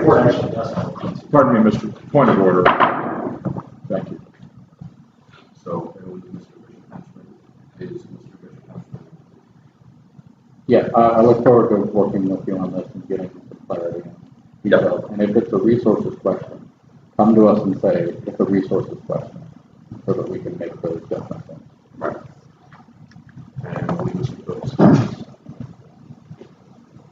Arizona is not the only state with this complaint, as we mentioned. Really coming back to it, it really does seem to be, for most of them, communication is the issue. Most of them would be a lot more patient if they got some responses back. And I bring it back up again because this is not a new issue. States have had a long history, particularly related to the CRM project, but in other avenues as well, of having trouble getting answers from staff and national in regards to these things, which is a troubling problem that I would hope you will continue to address. One thing I will say that is a very good resource for everybody is emailing IT help desk at lp.org. That is our official ticket system. If you've been anywhere around the CRM, you've seen that email address. When you email something to that, that actually generates a ticket that then is owned by Andy and Ken. And then they triage it, they assign it to whoever it should be assigned to, what's going on in that process. Now that also includes things like this web page is broken, stuff like that. So at times the queue can get pretty full. But that is the easiest way to get something done. That does not excuse the fact that we should have a definitive list of what our work queue is in the IT department and when we should have deliverables. So I will make a promise to the LNC that Mr. Bishop Henson suggested certainly by the end of February, we should be able to have a transparent view of what our timeline is, what the work is that we're doing, and when we expect to have deliverables. Or if it's not possible because of resources, tell us it's not possible. Right. I will tell you that I don't think there's anything that's not possible. There may be timelines that I look at and people will say, we need it earlier than that, and at which point in time we can say, we can fix it up by applying more resources to it. I will say that there is a famous story from computer science called the mythical man month, in which they say 9 women do not have a baby in 1 month. There's times that putting more people, more resources on it will not help us. So I would have to analyze it and decide what is how much more resources in these areas would help us. But certainly for data transformation, we hired somebody to assist the states. That's something that we can do very easily, get their data into the universal format, and that would help a lot. All right, we'll go. How are we on time? 10:56 is the expiration time. All right, thank you. I think we're in pretty good shape here. As Treasurer mentioned, we're 10% over for our expenditure for the year on candidate support. As you guys know, that's a requirement that we notify you. The biggest thing that happened out of that was we had a contractor expense that we hadn't gotten delivered in a timely manner, and so we were thinking that we had more money, and then we got 4 months worth of invoices, 3 months worth of invoices, and that's where we got thrown off a bit. But yeah, is in those sort of situations, if we know that something's coming, is there an effort to book an accrual? So we recognize the expense when we know we've earned. I'm just wondering. Oh, please, yeah, Robert. Yes and no. I mean, I did not know the amounts or the hours that were worked, so therefore I couldn't even really have an estimate because the invoices range anywhere from $1,000 to several $1,000s depending on the number of hours. So without having that answer from the contractor, I couldn't even estimate. Okay.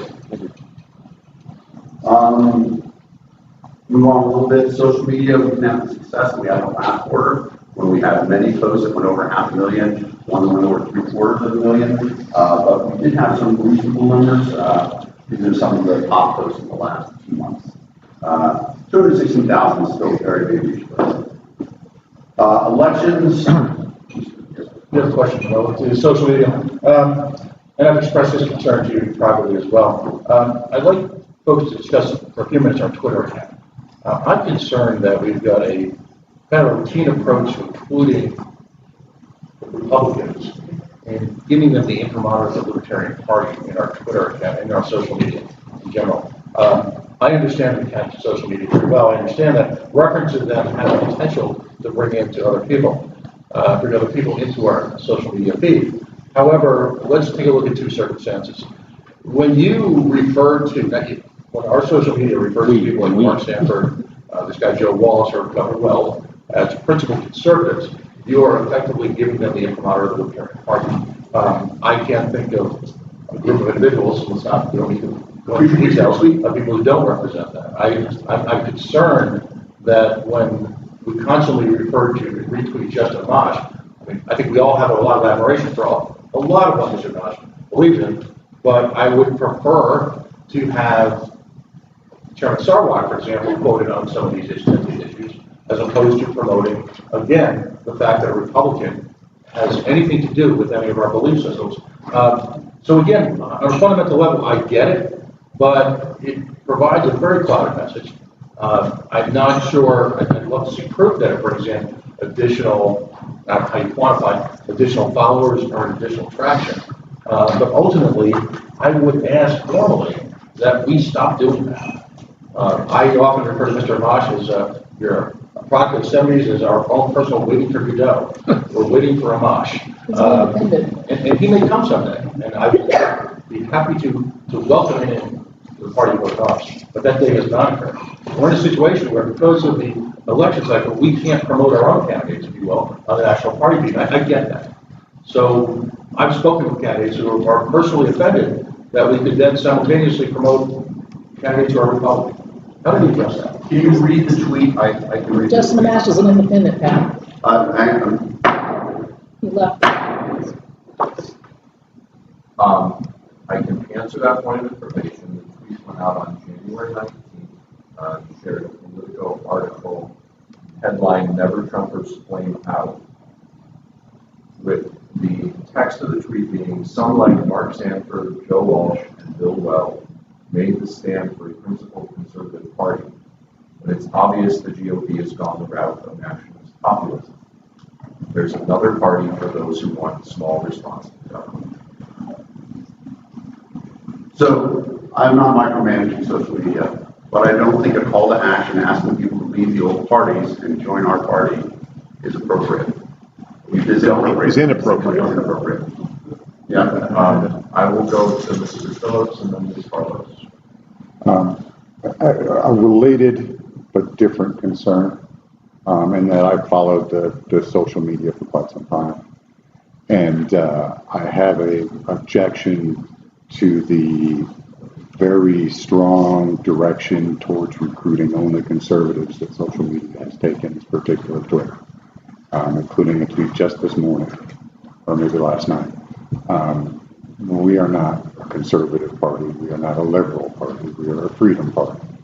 And so, if we're going, if the balance was there, and we were also going after disaffiliated or disaffected Democrats or disaffected people, but it is definitely not equal. And so, I have some concerns about that. I don't wish to micromanage it either.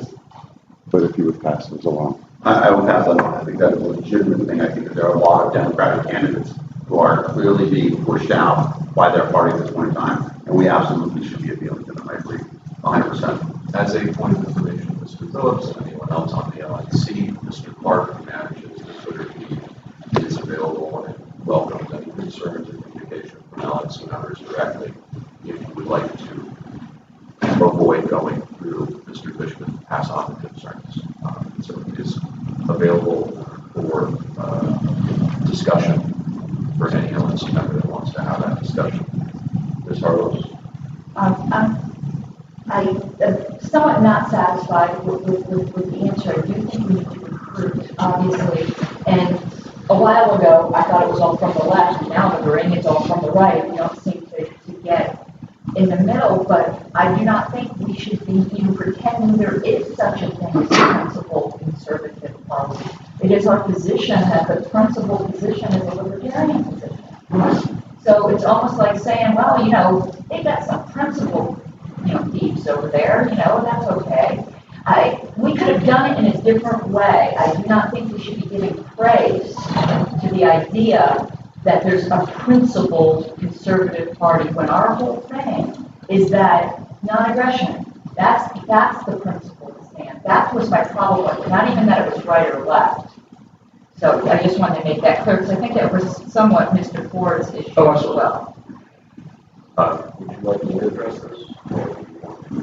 My point would be that I believe that a recognition that there are people of good conscience who may in fact hold the wrong opinion politically is a realistic representation. Because if our ideas were clearly the best, we would have won.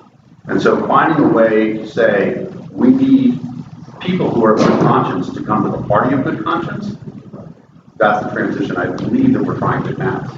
Since you were responding, I agree with you, but it wasn't appealing, it wasn't calling the people principle, it was calling the idea of a principled conservative party, a competing party.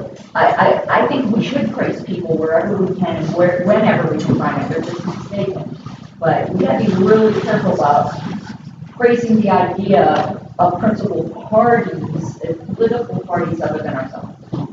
Agreed on that. So never praise another party. So I'm going to respond to just make this very clear. Sometimes we recruit from the left if the left is the place where you can recruit from. Sometimes we recruit from the right if the right is the place that you can recruit from. I have made an effort and will continue to make an effort as long as I serve as chair to evaluate the strategic landscape of who is available and focus our recruitment efforts on those that are available to us. When certain parties are in ascendancy and they're having a lot of success, that's not a fruitful ground to recruit from because they're happy. And when other parties are having problems, that's a good time to recruit from them. And in my experience,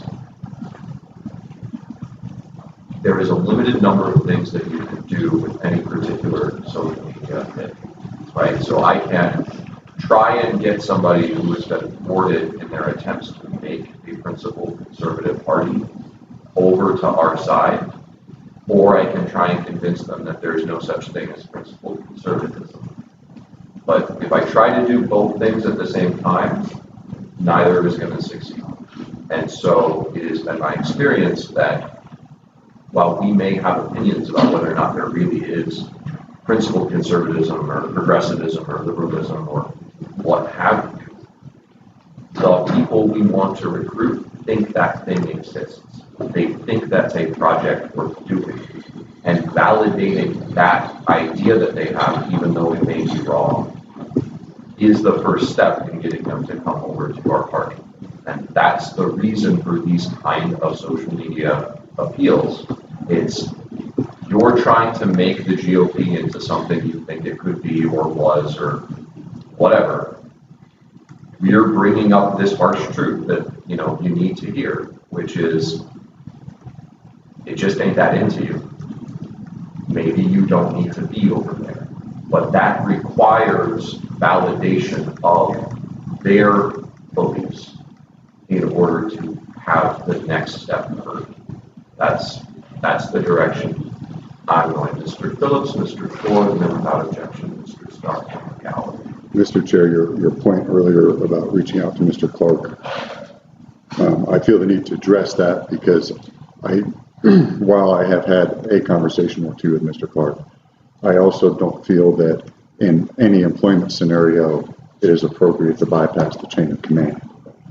And so going through his immediate supervisor is actually the correct course of action. Absolutely, and that's fine. And I leave it to each LNC members. He expressed that he is happy to address concerns directly, and it's known to his immediate supervisor that he's expressed that. So I think it's appropriate, but I also think it's appropriate if LNC members don't feel that's the way they should communicate. I think that's appropriate too. I'm not trying to say one way or the other. Thank you for the clarification. Mr. Ford, I had Mr. Starr from the gallery without objection, and then Dr. Lawrence. So briefly, I had actually reached out to Mr. Clark on a handful of occasions. I've never really received a response in return. I'm happy to have this conversation. I always prefer to have a conversation before bringing it to an open meeting. To address your point is very well taken. Clearly, we need to challenge people who belong to a variety of constituencies. My objection primarily is elevating any one individual candidate for office who will potentially be running against our candidate as someone who is worthy of our support. When, again, to echo Ms. Harlow's attention, I don't believe there is such a thing as a principled conservative Republican. I don't believe that exists. That's my concern. To respond quite clearly and succinctly, many people who are currently in the wrong political party have very little success in winning a primary election. And some of them might want to be in a party that gives them a fair shot. Mr. Starr. I think the chair is right on the election. Like I said, what I tell people is I think about business school, where I've met people, brilliant people who love their products, but they don't love their customers. And that's a problem. I think we need to love our customers more than our product. I don't think that you wind up getting people to buy your product, you antagonize your customers, your potential customers. So I think the chair's statement is wise, and I think that we should focus on making people feel better about themselves so they'll join us rather than antagonizing them. Dr. Larkin, and then Ms. Matheson, and then Mr. Hewitt. Dr. Larkin. Yes, actually, a more general point. Mr. Phillips brought up a very good point. I also am very sensitive to chain of command issues. I think in a situation like this, it would be helpful for the executive director to make it clear if there's a situation where requests should come through him, that's fine. If it's acceptable for the request to go directly to the staff person responsible, then that's fine too. If an LNC member decides to go to the executive director, but I think this can be cleared up by just simply stating what is the default value in these cases, and basically makes it a lot easier for people to know. I am very sensitive to going around somebody because I think chain of command issues are very important in organizations such as that. The happy medium is to contact the staffer directly and CC the executive director so that we can aware there's a conversation, but it's clear that he doesn't need to be part of it, but he knows. I think that's probably appropriate. Ms. Matheson and then Mr. Hewitt. I'm bothered by some of the terminology of this discussion. And maybe it's just a different way of saying what Aaron said, but you're not going to recruit people from other parties by saying there's nobody that's principal in those other parties. I mean, in a lot of cases, they're principal, they're just not our principals, right? And so we're trying to convert them to, adjust their principles, and that's fair game. But to say, it's just kind of insulting to the other people. You say, well, you're principal here in that party. That terminology really bothers me. That broad brush of, we're superior to you. Well, nobody wants to come join under those kind of attacks on their personal integrity. They're not principled. So, the reality is there are people that maybe their principles more align with us and they decide to try it out in the other parties. And I think the point of that tweet is exactly as the chair indicated. It was just someone, it's not working for you, maybe something else would work. So let's just be careful not to bash the people, we're trying to recruit. Mr. Hewitt, and then Mr. Redpath, and then Ms. Harper. Yeah, Ms. Mattson took a little bit of my thunder, but look, we're not going to breed our way out of this. Lord knows I've tried, with citizens. But here's the thing is, I respect anybody, and I believe that anybody who has principles and they're consistent in those principles, whether they be libertarian principles or not, I have a lot of respect for them, and I usually have the best luck in dealing with them and bringing them toward libertarian ideas. So when I establish that they have principles, then we work to see what we have in common, and let's face it, our principles are better, and we all know that. But we have to be a little bit less arrogant about it, and as we bring people in, I'm not worried about somebody taking over the party. I'm not somebody being Republican light or Democratic light. If the Democratic Party tomorrow went out and started pushing in the House of Representatives to cut $1 trillion in spending so that we wouldn't run a deficit, I would praise them for that. I would praise them for that, regardless of what they're doing in anything else. So I think we take this piecemeal at a time. I don't think we should have a purity test for anybody. I think these values that we've held for nearly 50 years are eternal values, and I think as long as we keep those in ourselves and start spreading them the way the virus is spreading right now, I think we end up pretty well.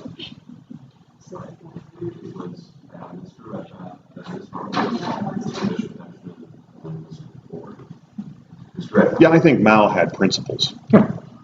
All right, so that says it all. And I don't see anything wrong with that tweet.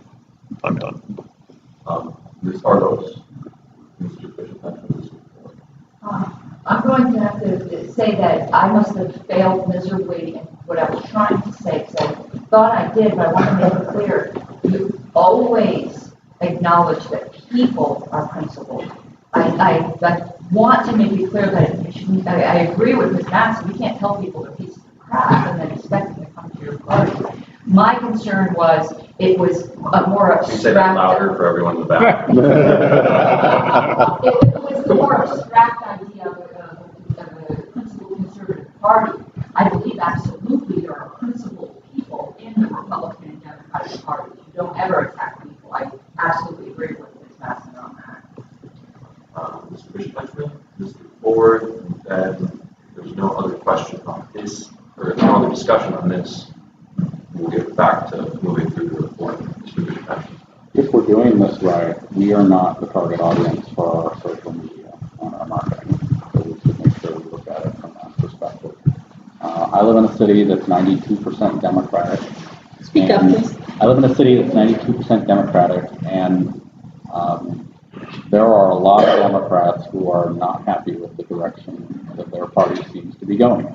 People who, don't agree with us on a lot of things, but they support capitalism and they support free markets and they support free trade, and they see their party trending towards socialism. And similar on the Republican side, where I don't even recognize the Republican Party as what I saw 20 years ago. So we have a lot of target market out there. Not all of them are who we want to bring in, but some of them are, and we should be doing everything we can to bring that about. If we're only marketing to appeal to other libertarians, we're not going to. He goes up with this. Could this tweet have been done without mentioning individual candidates for President of the United States who are part of the Republican Party, and all three of whom have exhibited and engaged in actual behaviors which are antithetical to everything we believe in?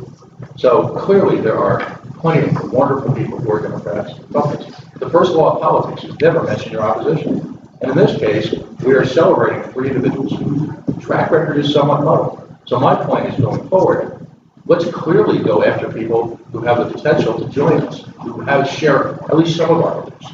But at the same time, let's not elevate our competition. That's insulting. I mean, I'll let that be the last word. Yes. So, if I can ask timekeeper where I am. Timekeeper's departed. Don't answer. Sorry. So, very quickly, I'm working on a project with Mr. Ford he's going to bring it up later on, talking about how we can potentially now start a media campaign to address the commissioner presidential debates. Mr. Ford will bring more to it, but as you know, the question they ask right now is, if the election were today, who would you vote for? Which means that every person who says, I'm waiting to see the debates, counts the Libertarian Party, counts against the Libertarian candidate. Getting into the presidential debates, when he acted in the poll right before the first debate, asked the public if Gary Johnson should be in the debate. 66% of people said yes. So we're going to try a larger campaign to see if we can possibly get the question changed. Next quarter, I talked about membership. I'm going to briefly go over this because I have people here who I'd like to be able to deliver their reports. My strategy for first years, an identified segment is all in there. You guys can look at it.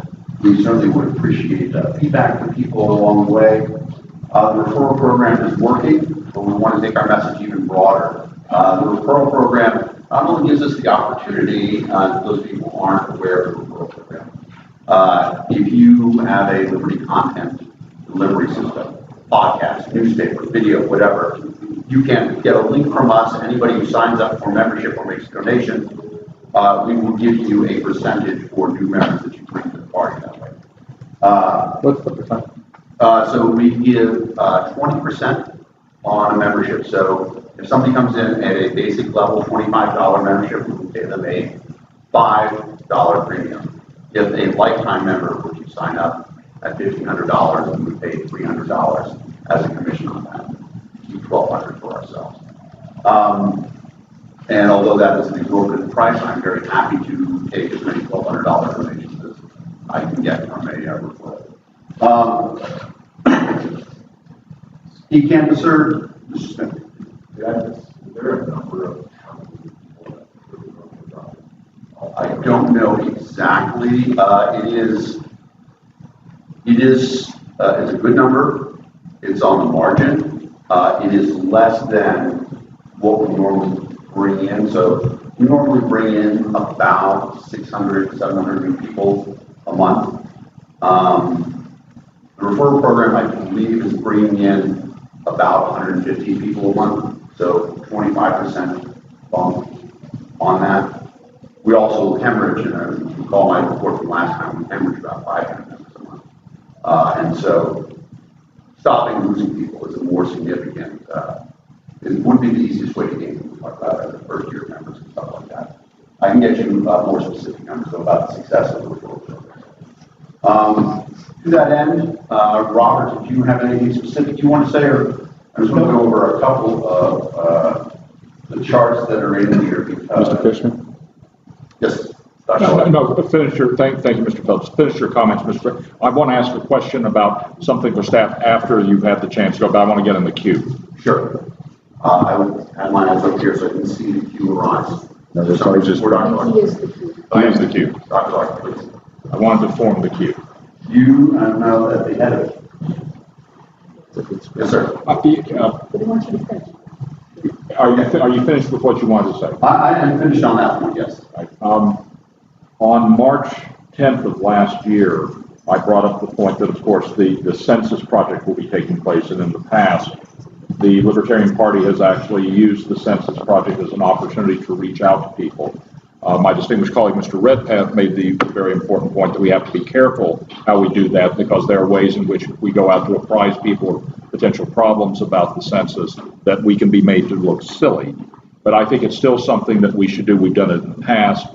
Ms. Harlow's actually made the point about that she had seen some examples of previous literature that we've used. I was wondering if this is in your if this is in your field of vision to try to do something about the census as It is not specifically. We did actually republish Mr. Redpath's article on census from 2010. See, you were sliding into the position as Ms. Doherty was sliding out, so this may have escaped your field of vision. I was not specifically aware of that motion. However, we did republish Mr. Redpath. I'll speak to you about this later then, Mr. Fisher. Thank you, sir. I appreciate it. To reiterate, this is the active donors over the past 12 months, and you can see in August the turnaround, the numerical significance is pretty good, and it actually has continued end of this year.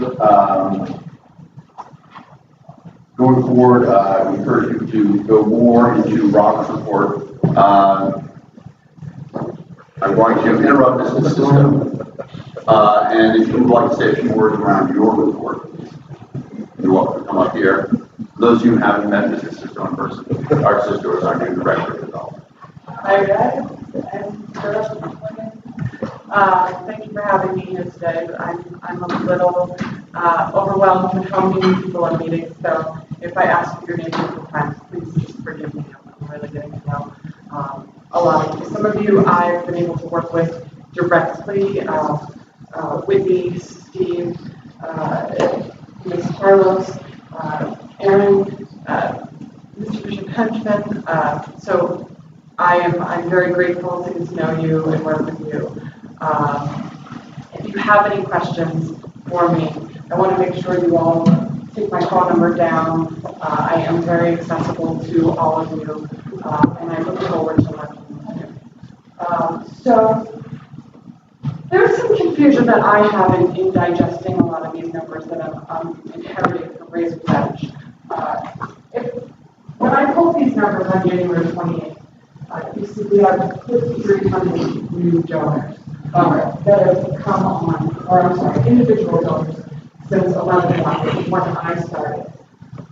This number is a little challenging because we roll all of our transactions from LP Store, from membership, and donations all into one, and conventions, into one database. So segmenting that has been a real challenge for me. That being said, 5,300 and more individuals went on and interacted with our portal to give money towards us. And so that's an important number. Hopefully I'll be able to segment that out in later meetings. 380 actions, actually this number is up to 400 at this point, actions. And those are individual phone calls, conversations that have been recorded in our database. Some of you have been doing call time with me, and I know that each of you takes your own opportunity to do fundraising, but it is very, very, very important that you run all your fundraising activity through development so we can track that.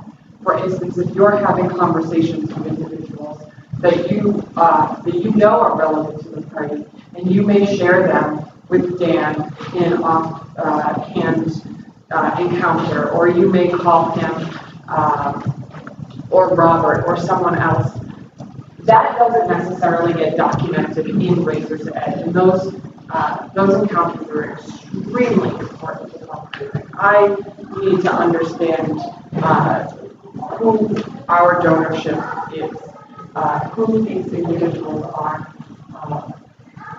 And the more that I am in this data, the more that I am cleaning this data, the more that I am specifically identifying individuals that we want to target, the more success we're going to have in bringing in more funds to the party in this way.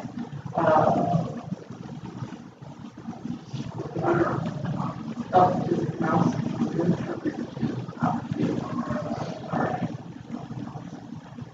So, if you look down, there is a table here. These are actions by fundraiser. I'm sorry this is so small, but you can see Just Mirrors in membership has been making a tremendous amount of phone calls, which is so important. A lot of these are thank you calls. We leave a lot of messages and how you're thank you calls. Just touching people, letting them know that we appreciate who they are. We're trying to stay on top of that as much as possible. Myself, Becca, and Jess are all making thank you calls pretty regularly. You see down here, I have a number of phone calls, meetings here, other tasks, and emails. All of those emails that I'm sending out, not to the LNC, because I feel as though my conversations with you are a little more coveted. I don't want to reflect that as I'm making solicitations towards you. It's more bringing you into the fold of fundraising. Those are not documented. So we do want to be documenting more. Jess is out there having a lot of meetings in these areas when she got to Maryland. Make a reference, and she was able to help me secure that Scarborough interview, which is really important for the party. It's really important for prospective donors to see us on that national stage, and because they do become reactive towards things like that. But we want to just be documenting those kinds of meetings. We want to cultivate our prospects. And I've been working with Becca, who I absolutely love, by the way. If none of you have met Becca Compton, I suggest you do. She's just a real wonderful individual who's very eager to learn the arts of fundraising. And she's a brilliant writer, which has been really helpful because we spend a lot of time writing appeals that go out to various segmented groups as well as a larger swath of individuals in our database. Steve Nikila, Nick Sarwar, John Phillips, Aaron Adams, all of these people have taken time to focus their efforts through development. And so I would encourage all of you to work with me. And one of the reasons why it's important for you to work with me is this chart right here. This is our lapsed donors that are in our database, people who have not given in 2019. That is a large swath of people. And a lot of those individuals that I've connected with have simply not been touched in a very long time. I spoke with a gentleman who was a speaker in 2004 at the National Convention advocating on behalf of a chair who later got elected. He is a naturopath, and he worked on Carla Howell's campaign, has been a very active libertarian.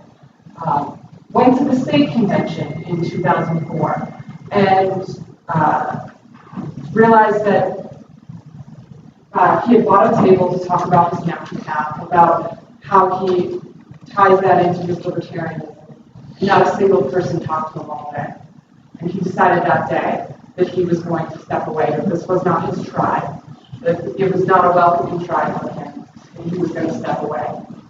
When I reached out to him, and I had to track down his phone number a little bit, because the number we had on file was no longer active. But once I did a little research on him, found out how to get in touch with him, he called me back almost immediately. He had already contributed a lifetime member amount. And so he was receiving LP news. And he did feel very much like he was a libertarian. But nobody had ever reached out to him before then, since 2004. And so he just decided not to be affiliated with the party. What you have is a real challenge because individuals do not have the option of a primary ballot so they can be tied in with the party. This is really a party of activists. And so there are ways, and some of you feel very prideful about that, and I respect that very much, but there are a lot of people who just want to give a donation or just want to cast a ballot and don't want to be activists. And we need to be able to find a space for that in the party as well. And I'm working very much so on ways that we can do that and recapture a lot of these people who have said in the past, I believe in the Libertarian Party and I will give my money to the Libertarian Party. They've done that before. There's no reason why they can't do that again. So I hope that all of you, because this is such a large number, 23,000 here, I'm hoping that each of you individually will work with me through call times, through meetings that we set up, to recapture those individuals. Just to back up her point, during our phone calls, we reached out to a gentleman who has been a party member for decades, and he stated in the phone call that I was the first person to have ever contacted him. He turned around and raised us $1,500. from this phone call. But we were the first, I was the first person to have called him ever. Well, yes, first of all, Mr. Sisto, thank you for being here, and I've had the pleasure of a couple of calls with you. One thing, and I mentioned this on one of the calls, I'll mention it again, and I think other people would be willing to help, is that usually there's a story behind these people if they're sort of drifting away. One thing that might help you and your staff in terms of preparing for contacting them is to actually call people such as, I don't know, Jim Lark or Bill Redpath, those of us who are graybeards who've been around, because in many cases we might be able to give you useful information, not so much things that might help them break, but landmines to avoid. And so I'm certainly willing to be a sounding board if you basically are preparing a swath of people whom you wish to contact, and you want to say, Doc Lark, do you know these people? Can you tell me, can you give me some backstory? I'm certainly happy to do that. I suspect my distinguished colleague, Mr. Redpath, would be willing to do the same. So don't be bashful about asking, because in some cases those stories are actually quite important. And if you step on the right spot, you might be able to lure them back. If you step on the wrong spot, you might actually find yourself being flowed up. Great, you got a list of 23,000. I appreciate that perspective very much so, and I have reached out to Mr. Redpath before asking about potential connections as they're highlighted in Raises Edge. It's very difficult. I mean, our database has over 200, almost 300,000 individuals in it. And so to assume that each of you knows who all of those people are, particularly 23,000 individuals who have essentially vanished in the thin air. I will definitely tap you to be a sounding board, and I have, and I will continue to do that.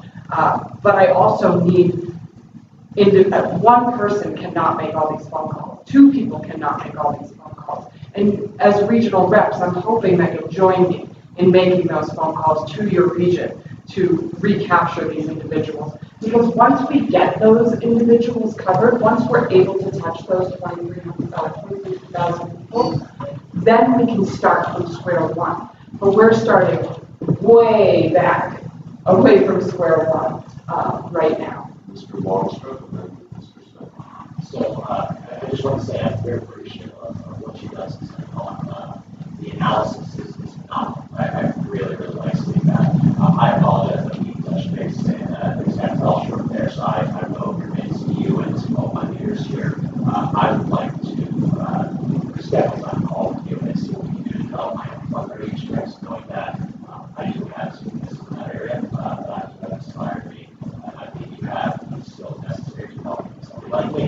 I think I'm out of my shell a little bit and become more effective fundraisers than what you're doing. Let's solve that. Thank you. I'd like to echo my colleagues saying so much for all the work. I was wondering, I don't know if you said it, how you got the at-risk number. So this is all generated through our Raises Edge NXT, and these are people who are almost a year over their last contribution who have not had any interaction with us. So that's how they become at risk. They have not been touched, or if they have been touched, it hasn't been documented. And this is why documentation is so important for development. And I know you just second email recently last week. So.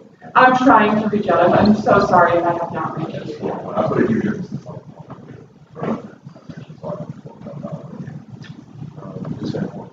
Hi, Tara. Glad to meet you. I'm one of the people you haven't reached out to yet, and my alternate by her region. Those numbers, the lapse and all that, I know a breakdown of data is something you already said is so much to do.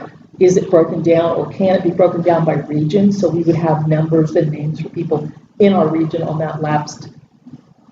I can do that, so, yes, and I do, when I do call time, I do segment that out to either lapsed donors. Give you more work, but if we had something like that for regional people, that would be really great. Yes, we can do that. My hesitation with just giving you a list and saying, please call these people, is that data doesn't always come back into development. So I really do work one-on-one. My preference is to work one-on-one with you. My intention would be if we were working one-on-one, that would be a list we could work from. Yes, absolutely. Not just, here's a We list. work through, Mr. Phillips and I work through building fund donors, we've worked through lapse donors, we've also been able to discuss with people other fundraising opportunities that we have that they have not necessarily been associated with on those calls. But I do segment the data and I do try to target, I do focus on, you know, when I'm working with John, we focus on who's closest to him so that maybe he could not only just make that phone call, but also schedule coffee with that individual as well. And Steve, you and I have talked about doing that as well and make similar calls. The closer that people are to you, the more easily you're going to be able to touch them. There's a couple other things that I definitely want to talk to you about in this report. We are working towards a lifetime donor summit at Freedom Fest in July. And currently we have 2,730 lifetime donors, which is not a lot. I'd love to see that number accelerated at least by 1,000, if not doubled, by 2021, especially in a presidential lead year. I'm setting these goals for myself as I'm ingesting this data. So hopefully you'll work with me towards those goals as well. But Freedom Fest is one of the areas where we're looking to put together a lifetime donor summit.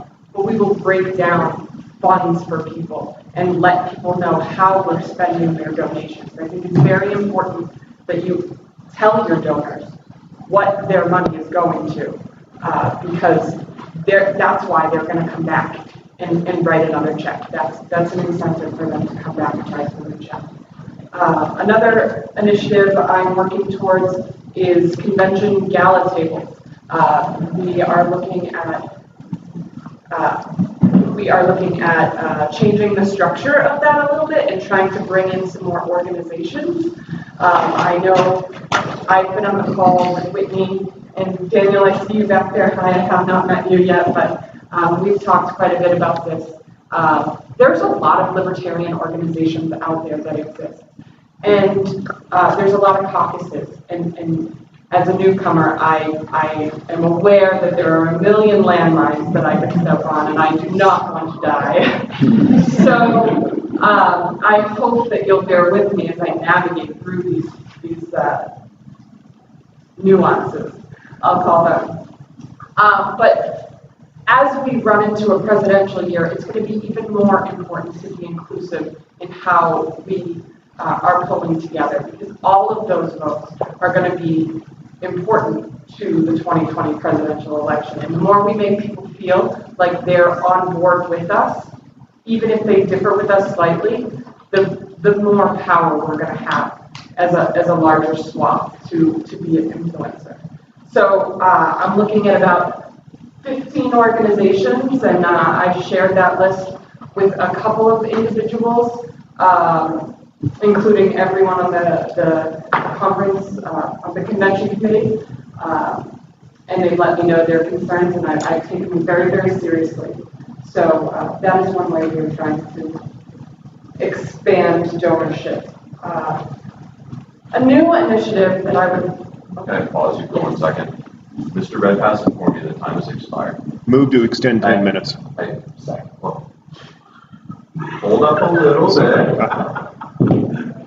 What I would propose is, since we went straight into staff reports and didn't have our recess, I would ask the executive director, how much time do you think will be necessary to finish Mr. Sisto's report and any other staff reports that need to be addressed? I would like to finish Mr. Sisto's report, and then with Mr. Bazzelli, I would like to deliver it. So what personally, amount of time? I'm thinking, very good.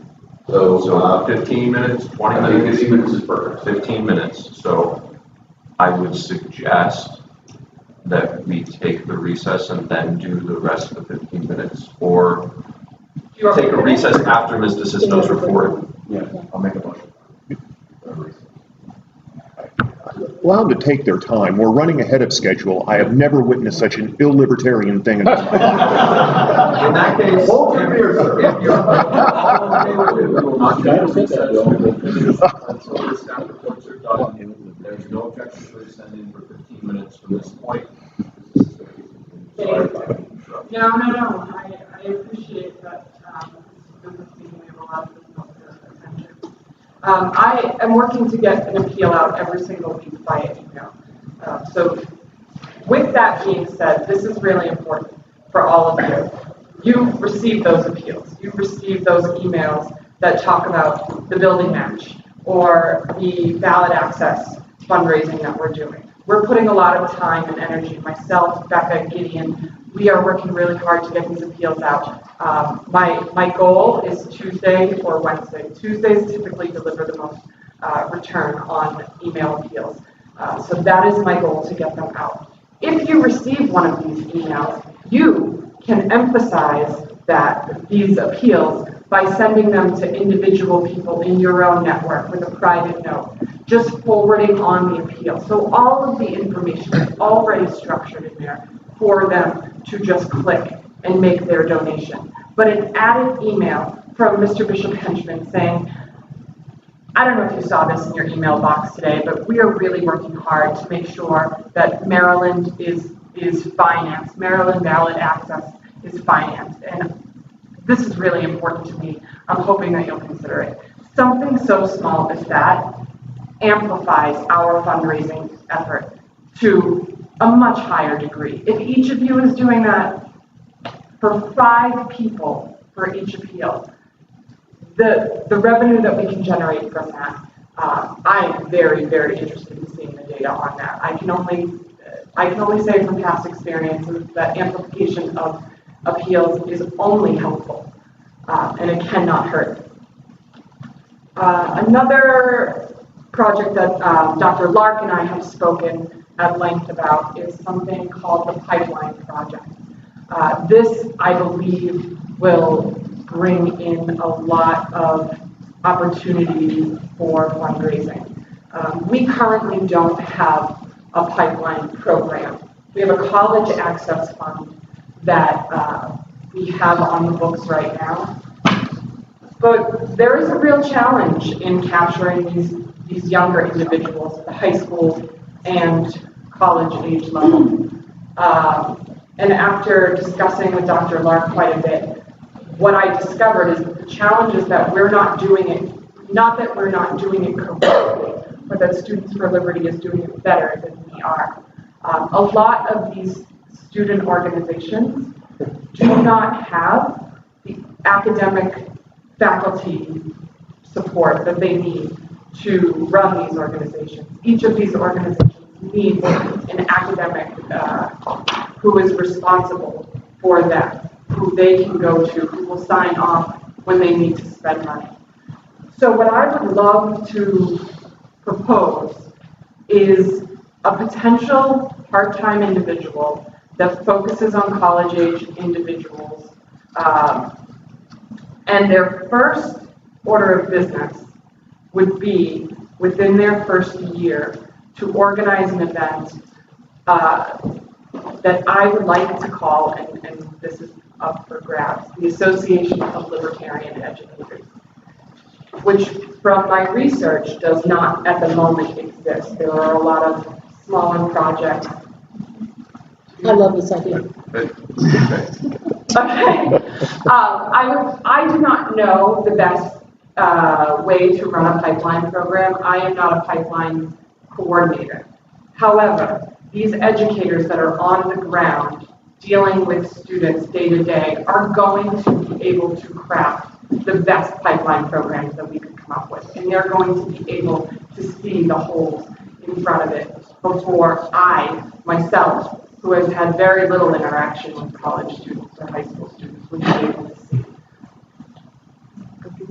I had Mr. Hewitt had been making motions that looked like he wants to raise his hand, and then Ms. Van Horn, if you were just interjecting. Well, I had some more to say, okay. That I just wanted to learn about that. So Mr. Longstreth, Mr. Bishop Henchman, Ms. Van Horn, and Ms. Adams without objection. So, Mr. Hewitt. Yeah, I'll just tie it back into what you were saying about Freedom Fest. This will be my 4th Freedom Fest, I believe, going to this year. And I have seen a gradual change where the emphasis is more on libertarian than just liberty. In other words, it's the greatest, meeting of minds for freedom or whatever. They're making a conscious effort to put that word out there. And I believe this year they're going to have a live big panel on the Libertarian Party that may very well be live broadcast and stuff. So there are a lot of very, very successful individuals up there. And I think those that haven't been there, I would try to look in your couch for any kind of change, anything else, get out there, represent, because that is one of our opportunities that we can meet with a lot of these people that really are just waiting to come over and they want to see some reason why, but they're very, very libertarian. And I would say it's maybe the single most valuable resource we have every year. Yeah. We have all of those ambassadors for the party who are there interacting with their peers who may be making those connections for us. We can basically flood that zone. Mr. Longstreth, Ms. Van Horn, Mr. Bishop. You're a lot. Don't know that order. Sure. So I just wanted to clarify, you had indicated that you want another staff person, possibly, or? Possibly. So I have, if we market this as 20 hours a week position at roughly about $20 an hour, that's $20,800 for this position for the year. And the revenue that we could generate for that, I think would go above and beyond that $20,000. I think that we could find some. I've been asking around, and a lot of people are very intrigued about this. And so when it comes together, I will be going back to them immediately and saying, "This has been approved. Can you write us a check for $10,000 for this?" Yep. So when would you like, in your ideal world, what would you like this person to be able to start immediately, or August when the school year starts, or when you're? So I don't know how your business runs. This is all new to me, so I don't know how long it would take to get something like this going. My objective here is to just bring this to your attention as an option, and then see where it goes. I would love to hire this individual and use them for GOTV stuff on college campuses. We need to be working on GOTV stuff on college campuses. So this person can be put to work immediately on the defensive, just making sure that those materials are disseminated as are requested. But then longer term, offensively, creating this, which I would love to see next January, the Association of Libertarian Educators Forum brought together. And I would love to see that organization spawn off to its own thing, but we focus on the pipeline programs that they have helped us design and craft. Okay, thank you. Ms. Van Horn, Mr. Bishop Henchman, and then Ms. Adams without objection, and then if there's no objection, we'll hear from Mr. Starling. I can actually talk to you one-on-one later about some of this, Tara. But in my state, we have people on campuses that are libertarians. We have people at a university near me who is a professor of economics. He's a libertarian.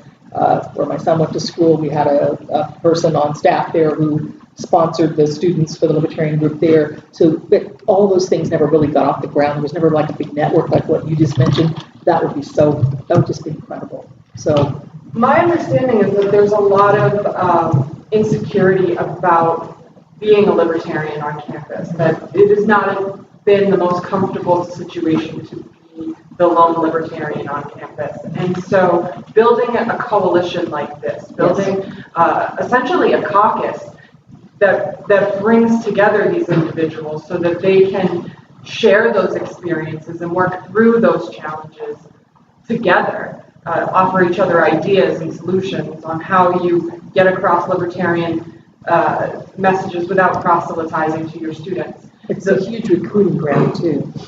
Huge. And so this is something I hope that you all feel sounds positive and is something that you would all support.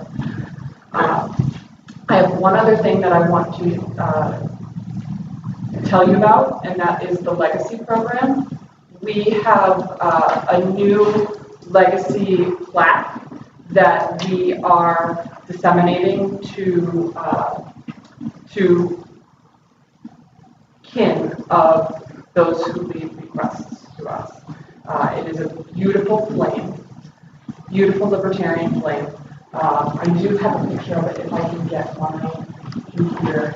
Why don't we call it back, which is similar to Okay. We'll send So it it's a beautiful glass. It's under $200 for the whole thing. We send it to the next of kin that we are dealing with. If they choose to throw it away, that's what they choose to do with it. But the point is that their relative felt so strongly about liberty that they have left such a generous donation to us, and we want to honor that. And so that is just a new program that I'm working with Becca to institute. Mr. Bishop Henschman, and I have Ms. Adams without objection. 5 minutes left. I'm going to skip over Mr. Starr because Mr. Ford also wanted to be recognized. I'll give my time. Okay. There's no objection from the committee, then do that. Mr. Bishop Henschman. A couple questions. I just spoke very briefly with Dr. Lark on the student idea. I just want to make sure we're, ITEST, Institute for Humane Studies, has a master list of libertarian academics. We can probably draw on that. We can get that and then be able to draw on that. And then, of course, I don't want to duplicate efforts of Students for Liberty. We obviously have slightly different goals in our different organizations, some of which align and some of which may not. So I would be careful about doing this too on the cheap, saving all of the next generation. I would say is more than a $20,000 a year project. And then on the same hand, there's a lot of potential donor outreach that can be done with this. A lot of elderly, wealthy donors want to save the grandkids, and so I'd be thinking about how we can stage this and be able to add what we only can add to the debate, such as the get out the vote and other stuff.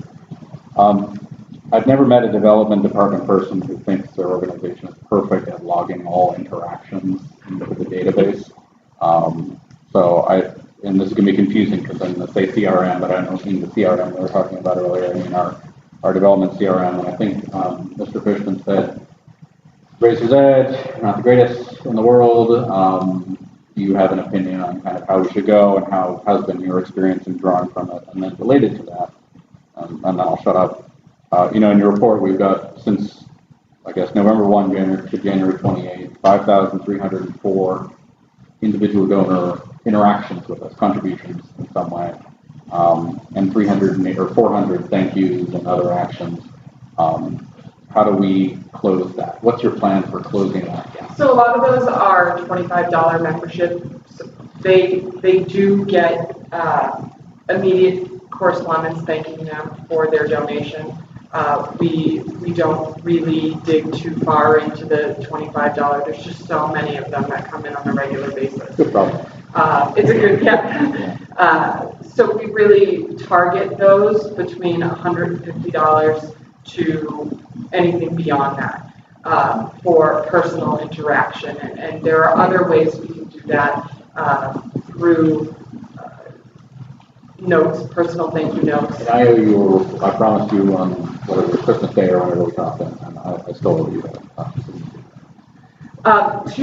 So yes, we want to bring more activity. The way that I see closing that gap of connection, and those were not just those actions, those 400 actions that I spoke of. Those were not just to donors.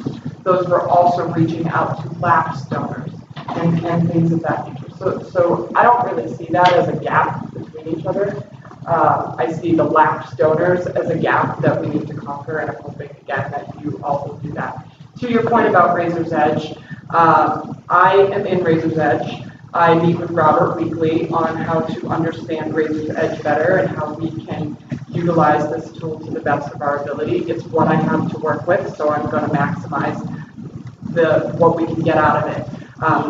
In the past, I've worked with Salesforce. That has been something that has been, it operates in the cloud, which is a lot different from the database version, which can be very, very slow of Razor's Edge that we have. That being said, Razor's Edge has been used by nonprofits around the globe for a very long time. It is the industry standard. It's archaic, but it is, it's what we're working with. I would love to see more segmentation, again, from LP Store and convention funds. You know, 'cause if you purchase a convention ticket, that gets logged as a donation for the Libertarian Party, and that's not. It also leaves room for misinterpretation if organizations want to purchase a table for $2,500. 501c3s are not allowed to donate money to us. However, they can purchase something, a good from us, a service from us, of a table. Go ahead, follow up. I know we're running out of time. On the C3 point, just probably let's make sure to say that to the C3. Yes. I mean, as I was CEO of the C3, and we never put the LP in the budget because, law. Right. And if that's not the case, then you should be upfront and tell people. Yes, my understanding in talking to Ms. Edwards, who is our LNC, she pushed me to think broader about our fundraising and bringing it into organizations. And to your point about Students for Liberty and bumping up against them, I really want to get away from this competitive environment that we have with these other organizations, and I really want to embrace them as libertarians, as part of the libertarian family, so that we can all work together for goals and support each other. And if Students for Liberty is doing things right, then we want to be a resource for them in making sure that they get the right materials, making sure their students have ballots to hand out to students for GOTV, making sure that the Libertarian candidate is on that ballot so these students know that there is, in fact, a Libertarian running for president this year. These are things that I'd like to see happen, and rather than reinvent the wheel, if these groups are already working out there on things like this, it only makes sense to align with them and not compete with them. Thank you. Don't know where we are on time. We're way out of time. We are. I'm so sorry. No, that's okay. The time is the bodies. It seems like this conversation is productive. We still have Mr. Frizzell's report. If there's not objection, I would say we should extend for another 15 minutes and make sure that people get heard. Is there Dr. Lark? Mr. Frizzell, how long do you need? Probably 10 minutes, Mike. 15. Right. If there's not objection. I was going to suggest we take a 10-minute break. Now we want the recess. Yeah. Okay. So if there's not objection, we'll take a 10-minute recess and we'll resume. 11:26. 11:27 because I'm generous.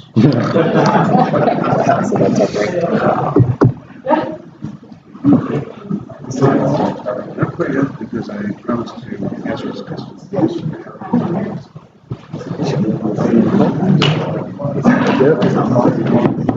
See ya? Yeah.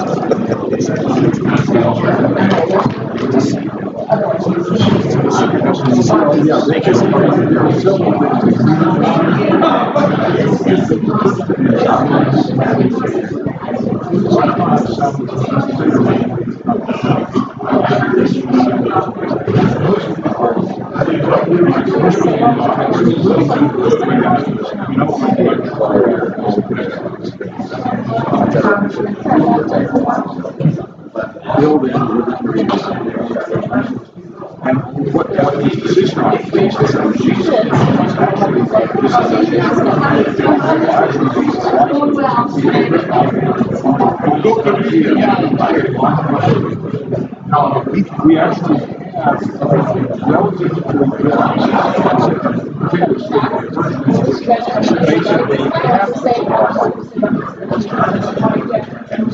high school.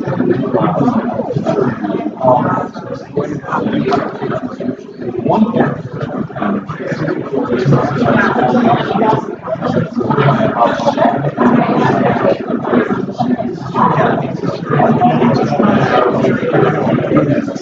and it's not, they couldn't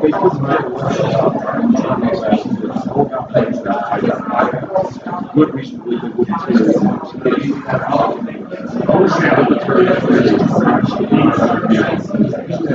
This is why when I'm asked, I say a student, should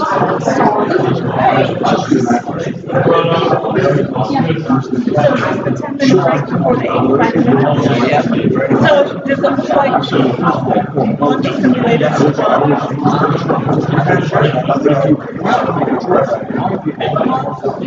I got to check out my we still have to get I'd say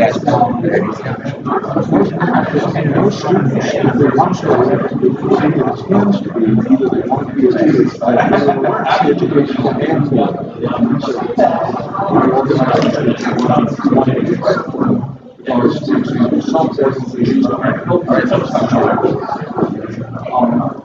we have this huge cohort. That is essentially, libertarian speaking is tend to have relatively short habits because we don't really have an organized organization. What we have is one or two super volunteers. They're going to get the job done. It doesn't make any difference whether anybody else. I mean, I can speak for experience. I started with students with individual raising. I was going to do it. I didn't care what libertarians can say, well,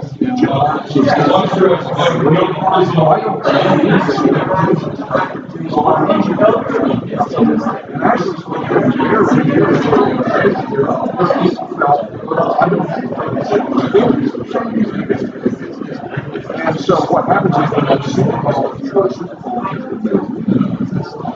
the group frequently the last one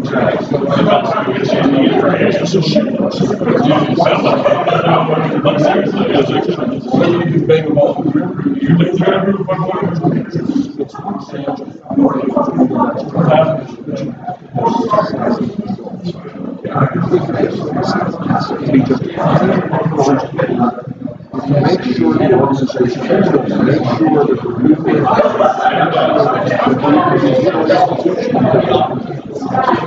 in cases where we see really good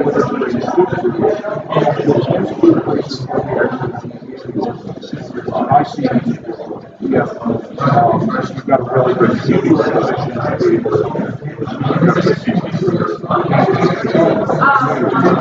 I should also note though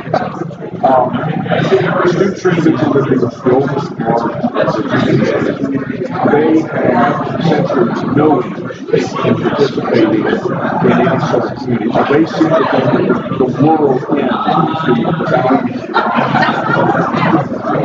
so there's so many things that we can try to do to make it easier for us.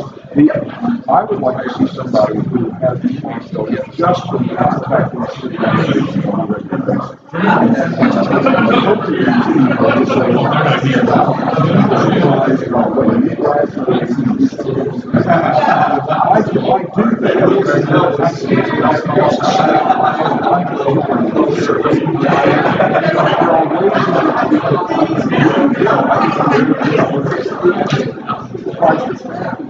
They have to understand exactly what it is that they're doing. And they have to understand that we're not going to have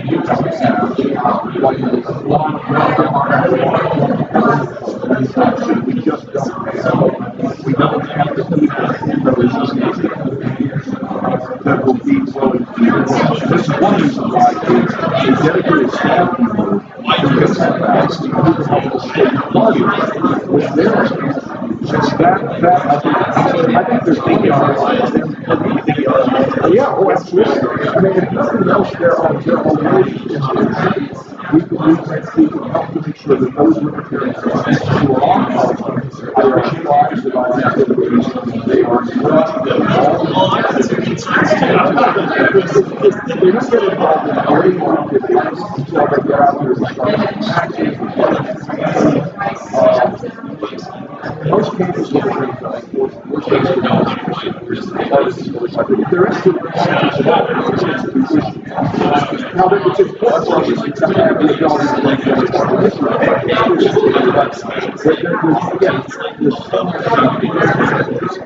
I think a lot of times,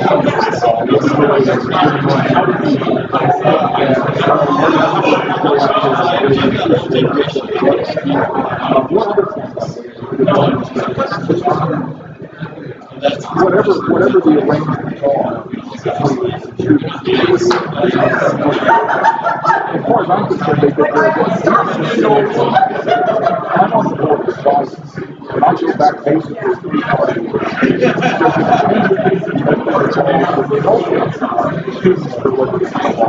I've never seen I actually don't think where in any situation, even for donors, because the donors that interested in my case has long-term benefit to us. So I don't see it as a competitor. We have worked very carefully to make sure that they don't have their Bible. I think our arrangements are actually very well. Can we do more? Obviously, we always do. But I think our arrangements are good. The more interesting thing is young which was when Jeff, of course, has been part of the Libertarian Party, Ronnie's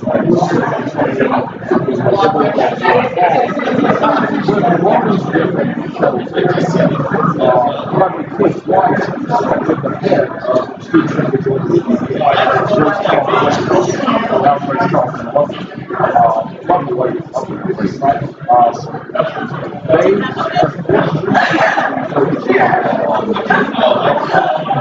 now, I mean, I guess that makes sense because we're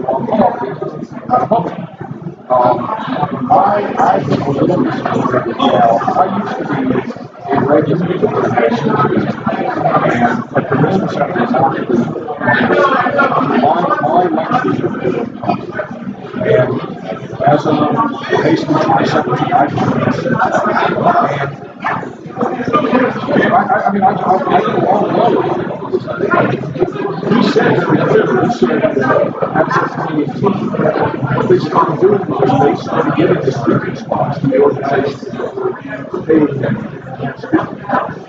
and there was even very much a capability to this sort of thing. And I can understand that. When I see something like that, that's a sign that maybe what they do. We've got this big event,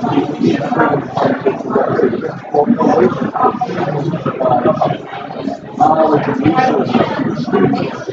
You know, if you're having to start putting along, you're basically essentially focusing your efforts on keeping your current activities going. Maybe you're missing the forest. So anyway, I very much appreciate your willingness. I don't think I have never questioned the ability for us to raise money for libertarian activism. But I think there's, I tried to combat this, but unfortunately sometimes people are not understanding. I think that there's a feeling that we can have exactly the same success. No, that's not going to happen. They are doing something different that's complementary. We want to support them. We're not competitive, but we need them to step exactly. Well, let me I'll explain.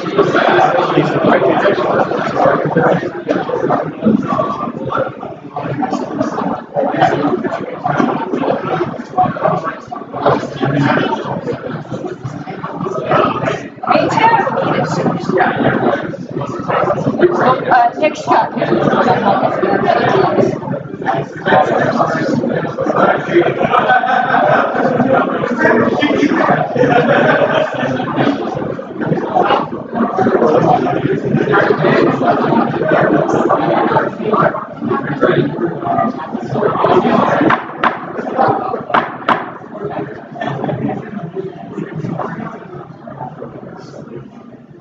All right, we are back in session.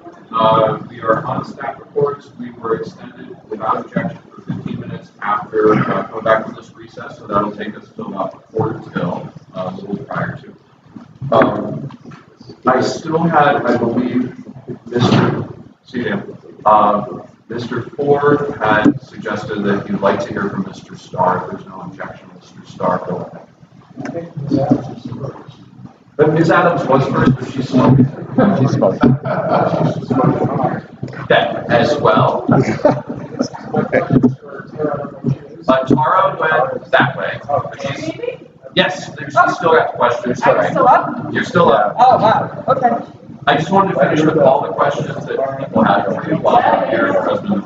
Tara and Kara. Tara and Kara, just FYI. Tara is a ta, Kara is a ka. No, you did. It was just, I'm not saying it to you, I'm saying it. I don't get too tripped up about it, so if you say it wrong, it's not a big And you deal. know, the land is the only thing that's worth fighting. My mother gets very upset about it. She might be watching. Mr. Starr, go ahead. So, Tara, first of all, thank you for coming on board and your services. We appreciate it. I just want your opinion as far as your subject is retention rates. And I want to ask about retention rates. I want to ask you about interaction. So on the retention rate side, currently our retention rate for the first year is roughly 40%. Second year looks like it's roughly 70%. So after 2 years, we're down to only 28% retention rate. Math is right. What do you think is reasonably achievable given your experience with other organizations? What do you think we can bring our first year retention rate to, and then our second year retention rate to? If you feel like you can answer that question. It's a little tough for me to answer because we are breaking apart membership from donorship, the way that we do things at headquarters. Jess Mears is really focused on membership, and I don't really engage with donors under the $150 level. Really, the $250 level, I leave Jess and Beth to deal with the $150 direct. But I think that the more attention that the LNC can give their region in connecting with people, the higher those rates will go up. I really think that the ability to engage with senior leadership is always a privilege that people are willing to pay for. And I think it's really hard for me to answer how we can go up, but I do believe that we can accelerate this. I see crawling higher as we do this. If I had to put a number on it, I would like to get a lot of people transition from the one-time $25 a month gift to a sustaining $15 a month pledge. That is where I see opportunity. Also getting people to lifetime membership. I would love to see our lifetime membership go up to 4,000 or 5,000 in the next year. I'm encouraging people who are talking to me about how passionate they are, to invest, make that investment. And I do talk about a donation as an investment in the party because that's what they're doing. They're putting their money towards something they are passionately believing and want to see amplified and accelerated. So if we can connect that investment with the growth of the party in a broader way, I think we can double our lifetime membership for sure. The acquisition portion of the question, given where we are now, I mean, obviously retention can't be 100%, so we have to get new people in. What do you think is a reasonable cost for us to pay to acquire new people? I struggle a little bit with understanding costs associated. We were just speaking about this a little bit. Is cost associated my time?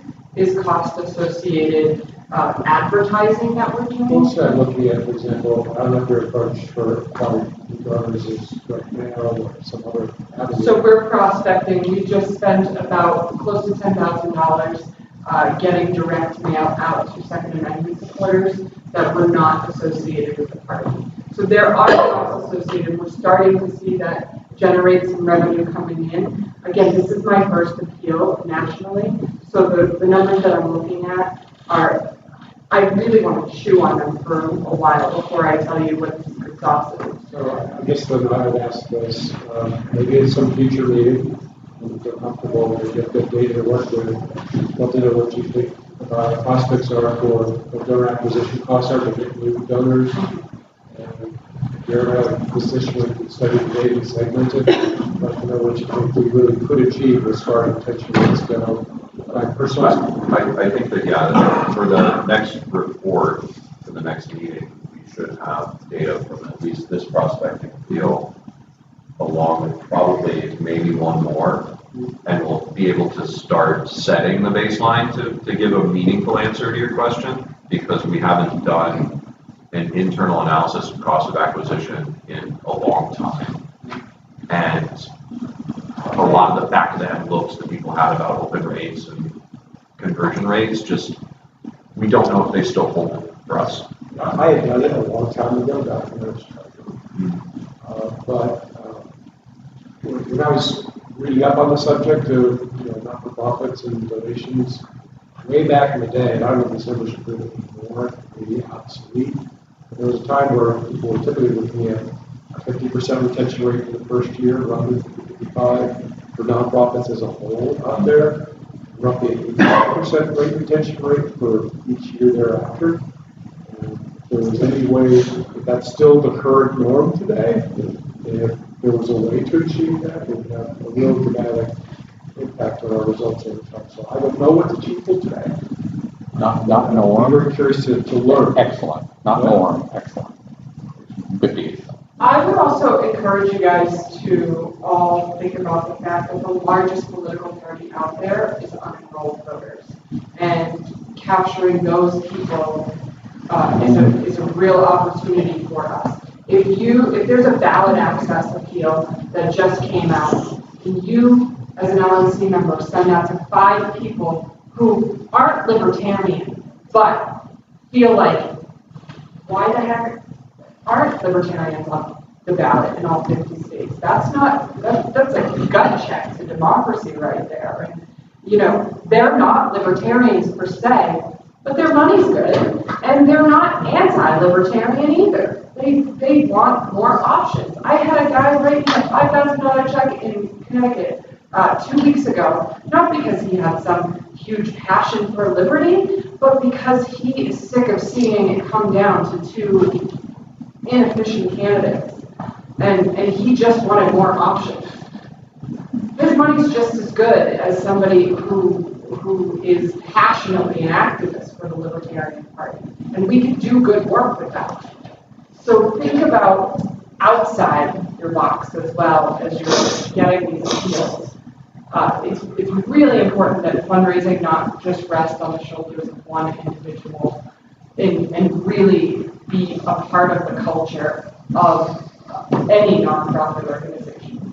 Okay, I have Ms. Adams as the final person on deck. Okay, you already, okay. Are there any other questions for Ms. DeSisto? Seeing none, thank you very much. And Mr. Pizzell, go ahead.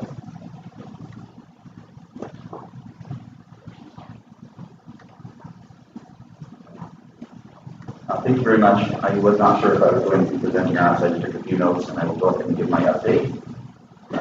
Don't worry about it. My notes. First thing that I want to report is that the Friendship Project is well underway. We currently are in fundraising phases, so we have candidates who are making fundraising calls with direct help from professional fundraisers and myself as well. Christine St. Louis is helping them fundraise. They're doing very, very well. They've been very successful. They've been meeting and exceeding their goals consistently, all the candidates that we've been working with. We are currently working on 2 data models, which is something that I'm not certain has been widely used. I would like for us to use data models more extensively on our elections. That brings together demographic data, market data, voting patterns, all those kinds of things into one tool, one searchable, usable tool. We currently have 2 models being created, one externally and one internally. I want to try to see what we're doing right and what we're doing wrong, and if it's possible for us to drop up internal data modeling so we're not having to go to external organizations. So that data model is, we have our first race done, and he's currently working on statewide for 5 different states. So I just received the model today, or I put it up, but it would be a pain. do that right now. But we did just receive our first data model, and it looks very good. So anybody who'd like to see that, I'm happy to help or share that with. The next thing is we do have, since the last meeting, I have worked with Mr. Redpath on doing ballot access drives, primarily in Maryland for a test to start with. We have canvassers or petitioners who have been hired, who are in the field in Maryland starting today, their contract starting today. The primary goal of that is to try to reduce the overall cost of ballot access and to reform the way that we're doing these a little bit so that we can kind of have a bench of staffers who are trained in how to do petitioning, trained in how to do canvassing, so that we can just go to our existing pool of workers to be able to staff campaigns and to staff efforts like the ballot access. So those are currently underway. The Frontier Project is currently onboarding new states. We are working with Hawaii, we are working with Idaho, we are working with a number of other states. There are states who have expressed interest, but we are running thin on manpower and ability, so we will onboard them eventually. But Nebraska and Indiana are interested in being onboarded, from what I hear from Indiana. So we are working. We're working to get those people on board. We've also been advertising that we're going to be sending out canvassers for these targeted races, and states have started to fundraise themselves for their own fundraising teams, or not fundraising teams, I'm sorry, field teams. And we are going to work with them to build their own 3 to 4 person field teams that will be paid for by the state. So far, New Mexico has raised the funds for us, so we'll be sending out a field team to New Mexico. We're currently in the process of hiring them. They will work independently of us, but under our guidance, so that we can have best practices given to them, so that they know what they're doing, and so the data can come back to us, so that we're essentially monitoring all of those data in all of these various states. But those states will be able to have a little bit more independence on where those field teams go and how they're utilized, because they are using their own funds, not party funds, or not national party funds. So that was an exciting development in what we have. We did have, to continue on with Tara's comments, one of the goals as well in the last meeting was to try to start working with campus organizations so that we have we have a pool to draw from for our canvassers, and so we have future candidates and things like that. And organically, without us having to do much, there were college libertarian chapters that are opening in the frontier states with support from, so this is why I agree with Tara that we should work in conjunction with and not in competition with SFL, because they are very interested in what we're doing with the frontier region, and they have placed resources into creating libertarian groups who are directly in communication with us. Dr. Lark and myself, hopefully Dr. Lark will be able to attend, but we have a phone call with the college libertarian chapter that started yesterday and already has 24 members active. They are planning their first canvassing trip and planning lobbying days. It's really amazing, and it really has happened organically. So we have a call on Sunday to see exactly how we can incorporate them into the Frontier Project, and that's very exciting. The Frontier Summit, what we yield for Dr. Mark. Well, just a comment, because I hope that there are no misperceptions. As you may know, I have the honor of serving on the board of advisors for Students for Liberty.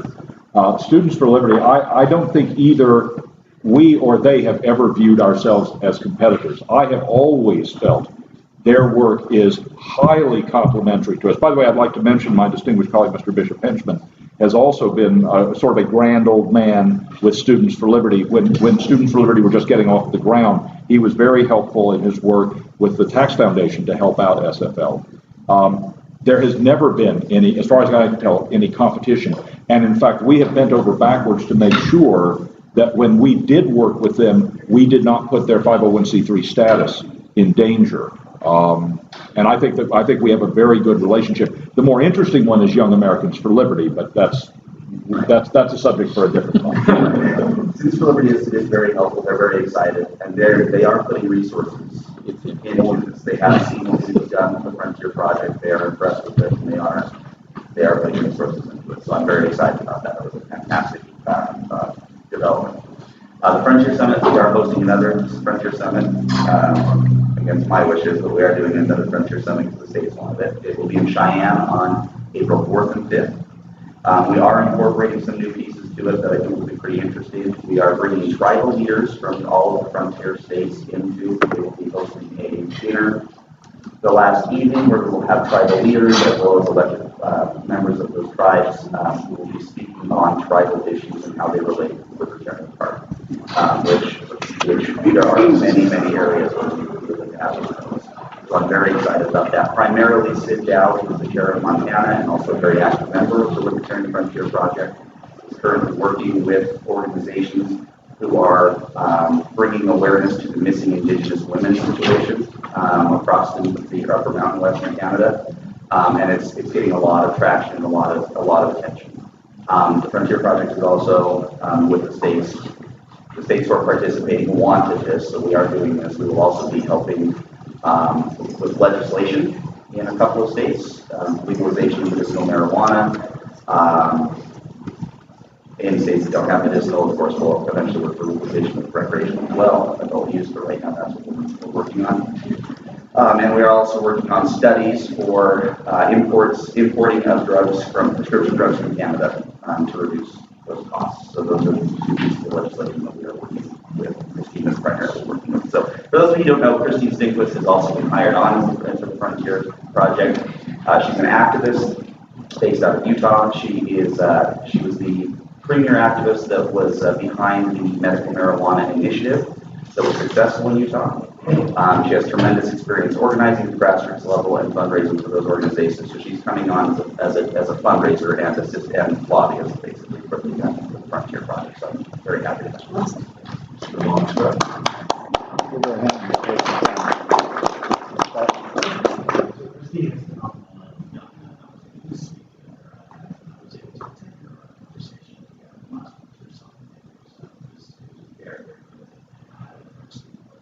Awesome. I'd like to add all of in relation to the summit that in Cheyenne, that will also be done in conjunction with the Wyoming next correct site. Yes. So for those who are interested in that, is also going on the same week.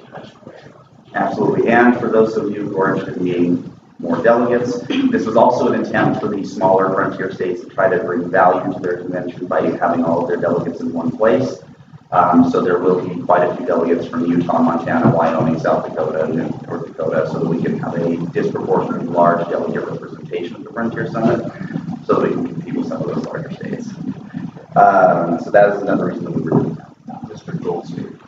Going back, Apollo, to your report on the Maryland ballot access situation, I remember, and I was trying to find in the minutes the exact specifications, but there was a motion made that we need to check with legal counsel to make sure all the ducks were in a row, so to speak, before providing those funds. Was that done? Was the result of that conversation? I believe that was Greg had talked to. We got $15,000 encumbered by the executive committee, and so we have now hired a team of canvassers, Mr. Frizzell, who are going into Maryland. We actually are a little bit ahead of schedule because there is a special election February 4th in Elijah Cummings district, and so we want to have the team deployed then, because obviously everybody goes votes in the polling place. There's a question about the way things being done and our legal, any legal consequences that we might have with the way that things done. Nothing. Was that in the or was that in the LNC? That was in the EC. It was an executive committee meeting. There was a request to check to make sure that we weren't going to expose ourselves to sort of uncovered insurance issues. I believe was the question. And I don't know if the specific ask was made, I don't know if the specific query was made to Mr. Hall. He will have a report at some point, and we can ask him then. I do know that we are using the same skeletal contract that we used with the previous canvassing, and Mr. Hall did include identification clauses into the contract. Thank you. So that may answer the question. We are technically out of time on this, but I moved to extend for 5 minutes if people would, I moved to extend until noon, frankly, if necessary. Is there objection to extending for 5 minutes? There is no objection. All in favor of extending for 5 minutes, please say aye. Aye. Opposed? Okay.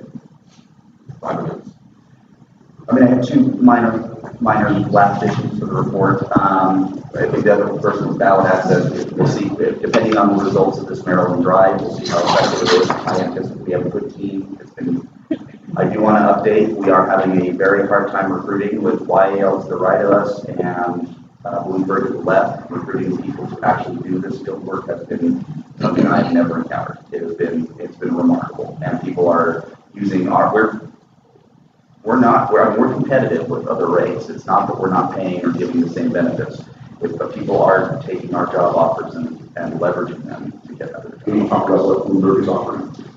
Well, I can tell you that the Utah State chair, their state field director is getting $20,000 a month, and each of their canvassers is getting $4,000 a month. So we're unable to. Professional staff, Bloomberg's been paying 5X. What was that? For professional staff, Bloomberg's been paying 5X. Yes, and in petition. 5 times? Yeah. Petition gallery is as high as $14.50. I've heard 15. I've heard per signature basis. I've heard Bloomberg has been paying $15 a sig, in some places at least. Not valid signature, just Raw. That, No, he's got the money. We're on the wrong business. So it has been struggle. That's been our biggest struggle of recruiting. So go to Dr. I think I had Dr. Lark and then without objection, Ms. Stanquist. Gentlemen. To what extent, in terms of building up media contacts in the Big Sky country, what are we making any effort to reach out specifically to media in those states to provide them to make sure that they're receiving our information? It strikes me that I don't know if it'll do any good, but it strikes me, if nothing else, we might be able to build up our media contact list. This is going to be useful at some point to make sure that they're seeing libertarian stuff on a regular basis. So we have a remarkable good relationship with the media in the frontier states. It's really been amazing, the media reception we receive. If we send a press release, we will get coverage, favorable coverage. If we have an event, they are in attendance. So our media list is very good and very responsive. We have a wonderful relationship with the media in that region. You get good rates on Pony Express? If there's no objection, Ms. Stanquist. Oh, I was just going to add to what Paula was saying, that we are working on cannabis legislation in Wyoming. There's only 3 states left that don't have any kind of cannabis legislation, and it's just kind of cool to have the LFP working with Wyoming legislators to push that. So I think that's a badge of honor. It really Very is. good. And The legislature is very excited willing do that. to, the Frontier Project has a very good reputation. When we go to the Hill, the legislators want to meet with us. We're meeting with the Republican leadership at the start of the session. I mean, they want to meet with us. So we are an influencer in the region. The last item that I had was just a report on volunteers. We're receiving a remarkable number of volunteers as well, which is something that we don't usually have, quality volunteers. And we are incorporating them into the project as well as fast as we can. So it is getting bigger. We are scaling. It's growing at a very good rate. Awesome. Are there any other questions for Mr. Pizzell? Seeing none, thank you, Mr. Pizzell. Is there anything further in the staff report? The only thing I would ask is that everybody got a copy of it, please review the other things in there. Staff conscientiously puts the report together for the LNC to review. Mr. Phillips. I don't have a question, I just have a statement. In the last few months, I've had a lot more reason to interact with staff, and all of the interactions have been exemplary, so please pass my compliments along. I'm happy to do that, and that is a meaningful statement. It is from all of you guys, and it is very appreciated.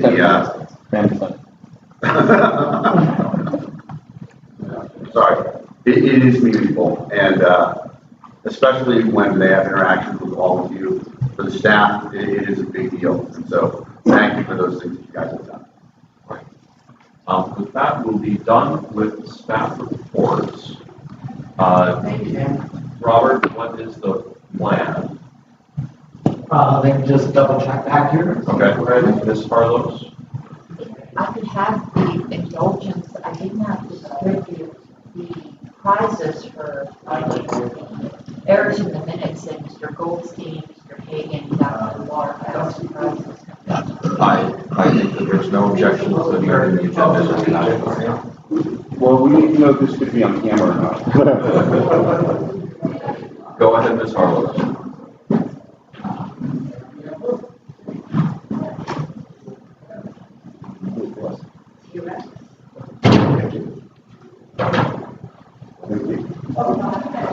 This is a good one. I'm very proud of this one. Ways to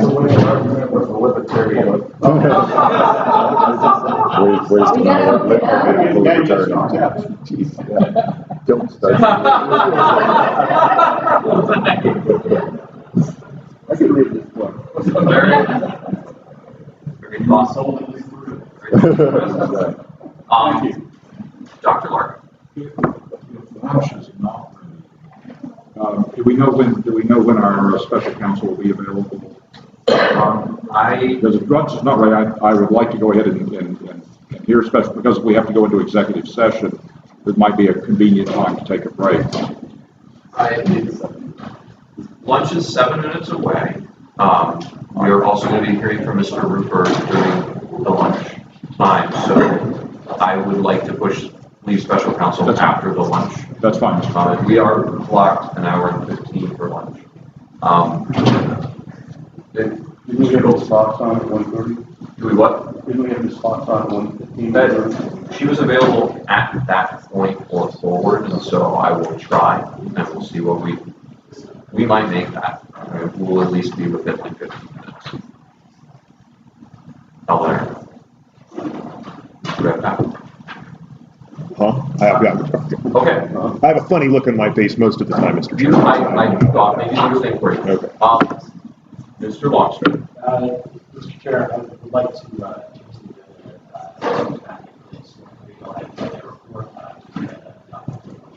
Right now, is there any objection to hearing the affiliate sport committee out of order, and since we have 5 minutes?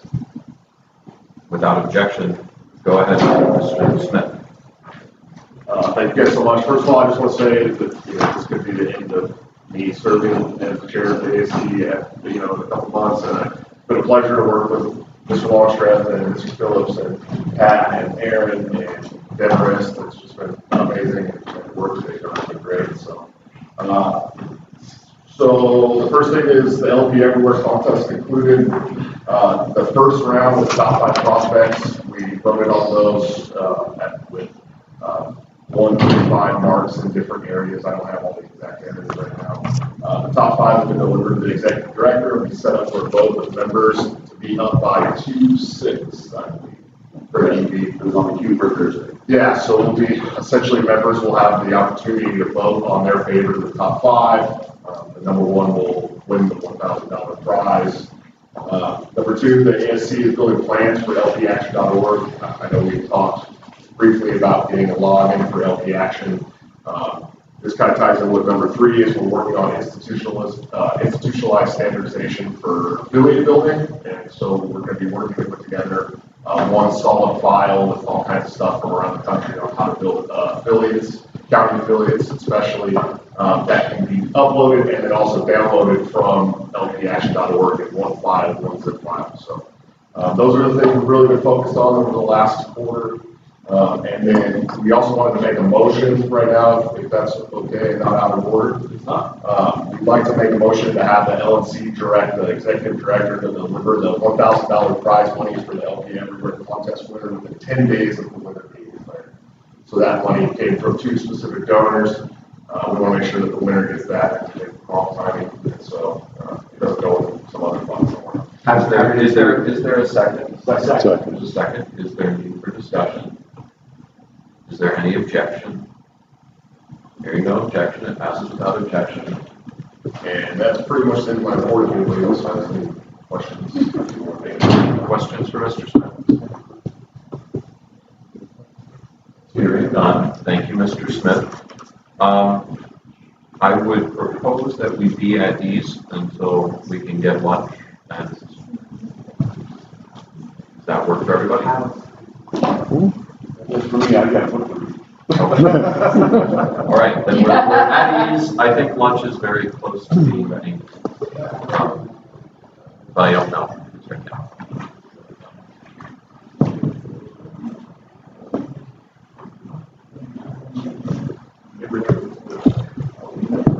that's right. Sorry, also Mr. Nicola has been great.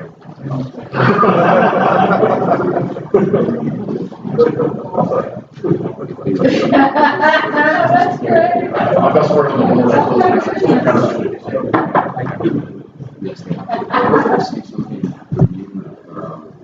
You're asking me to change but that is. Thank you so much. Mr. Chairman. Mr. Chairman.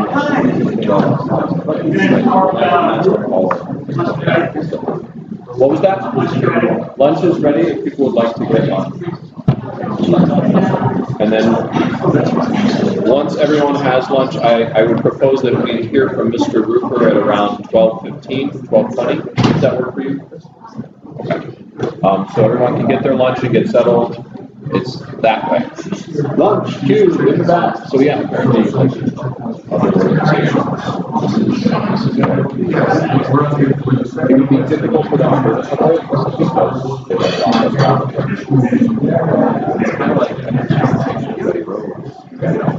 we always look at convention host committees because we just pick the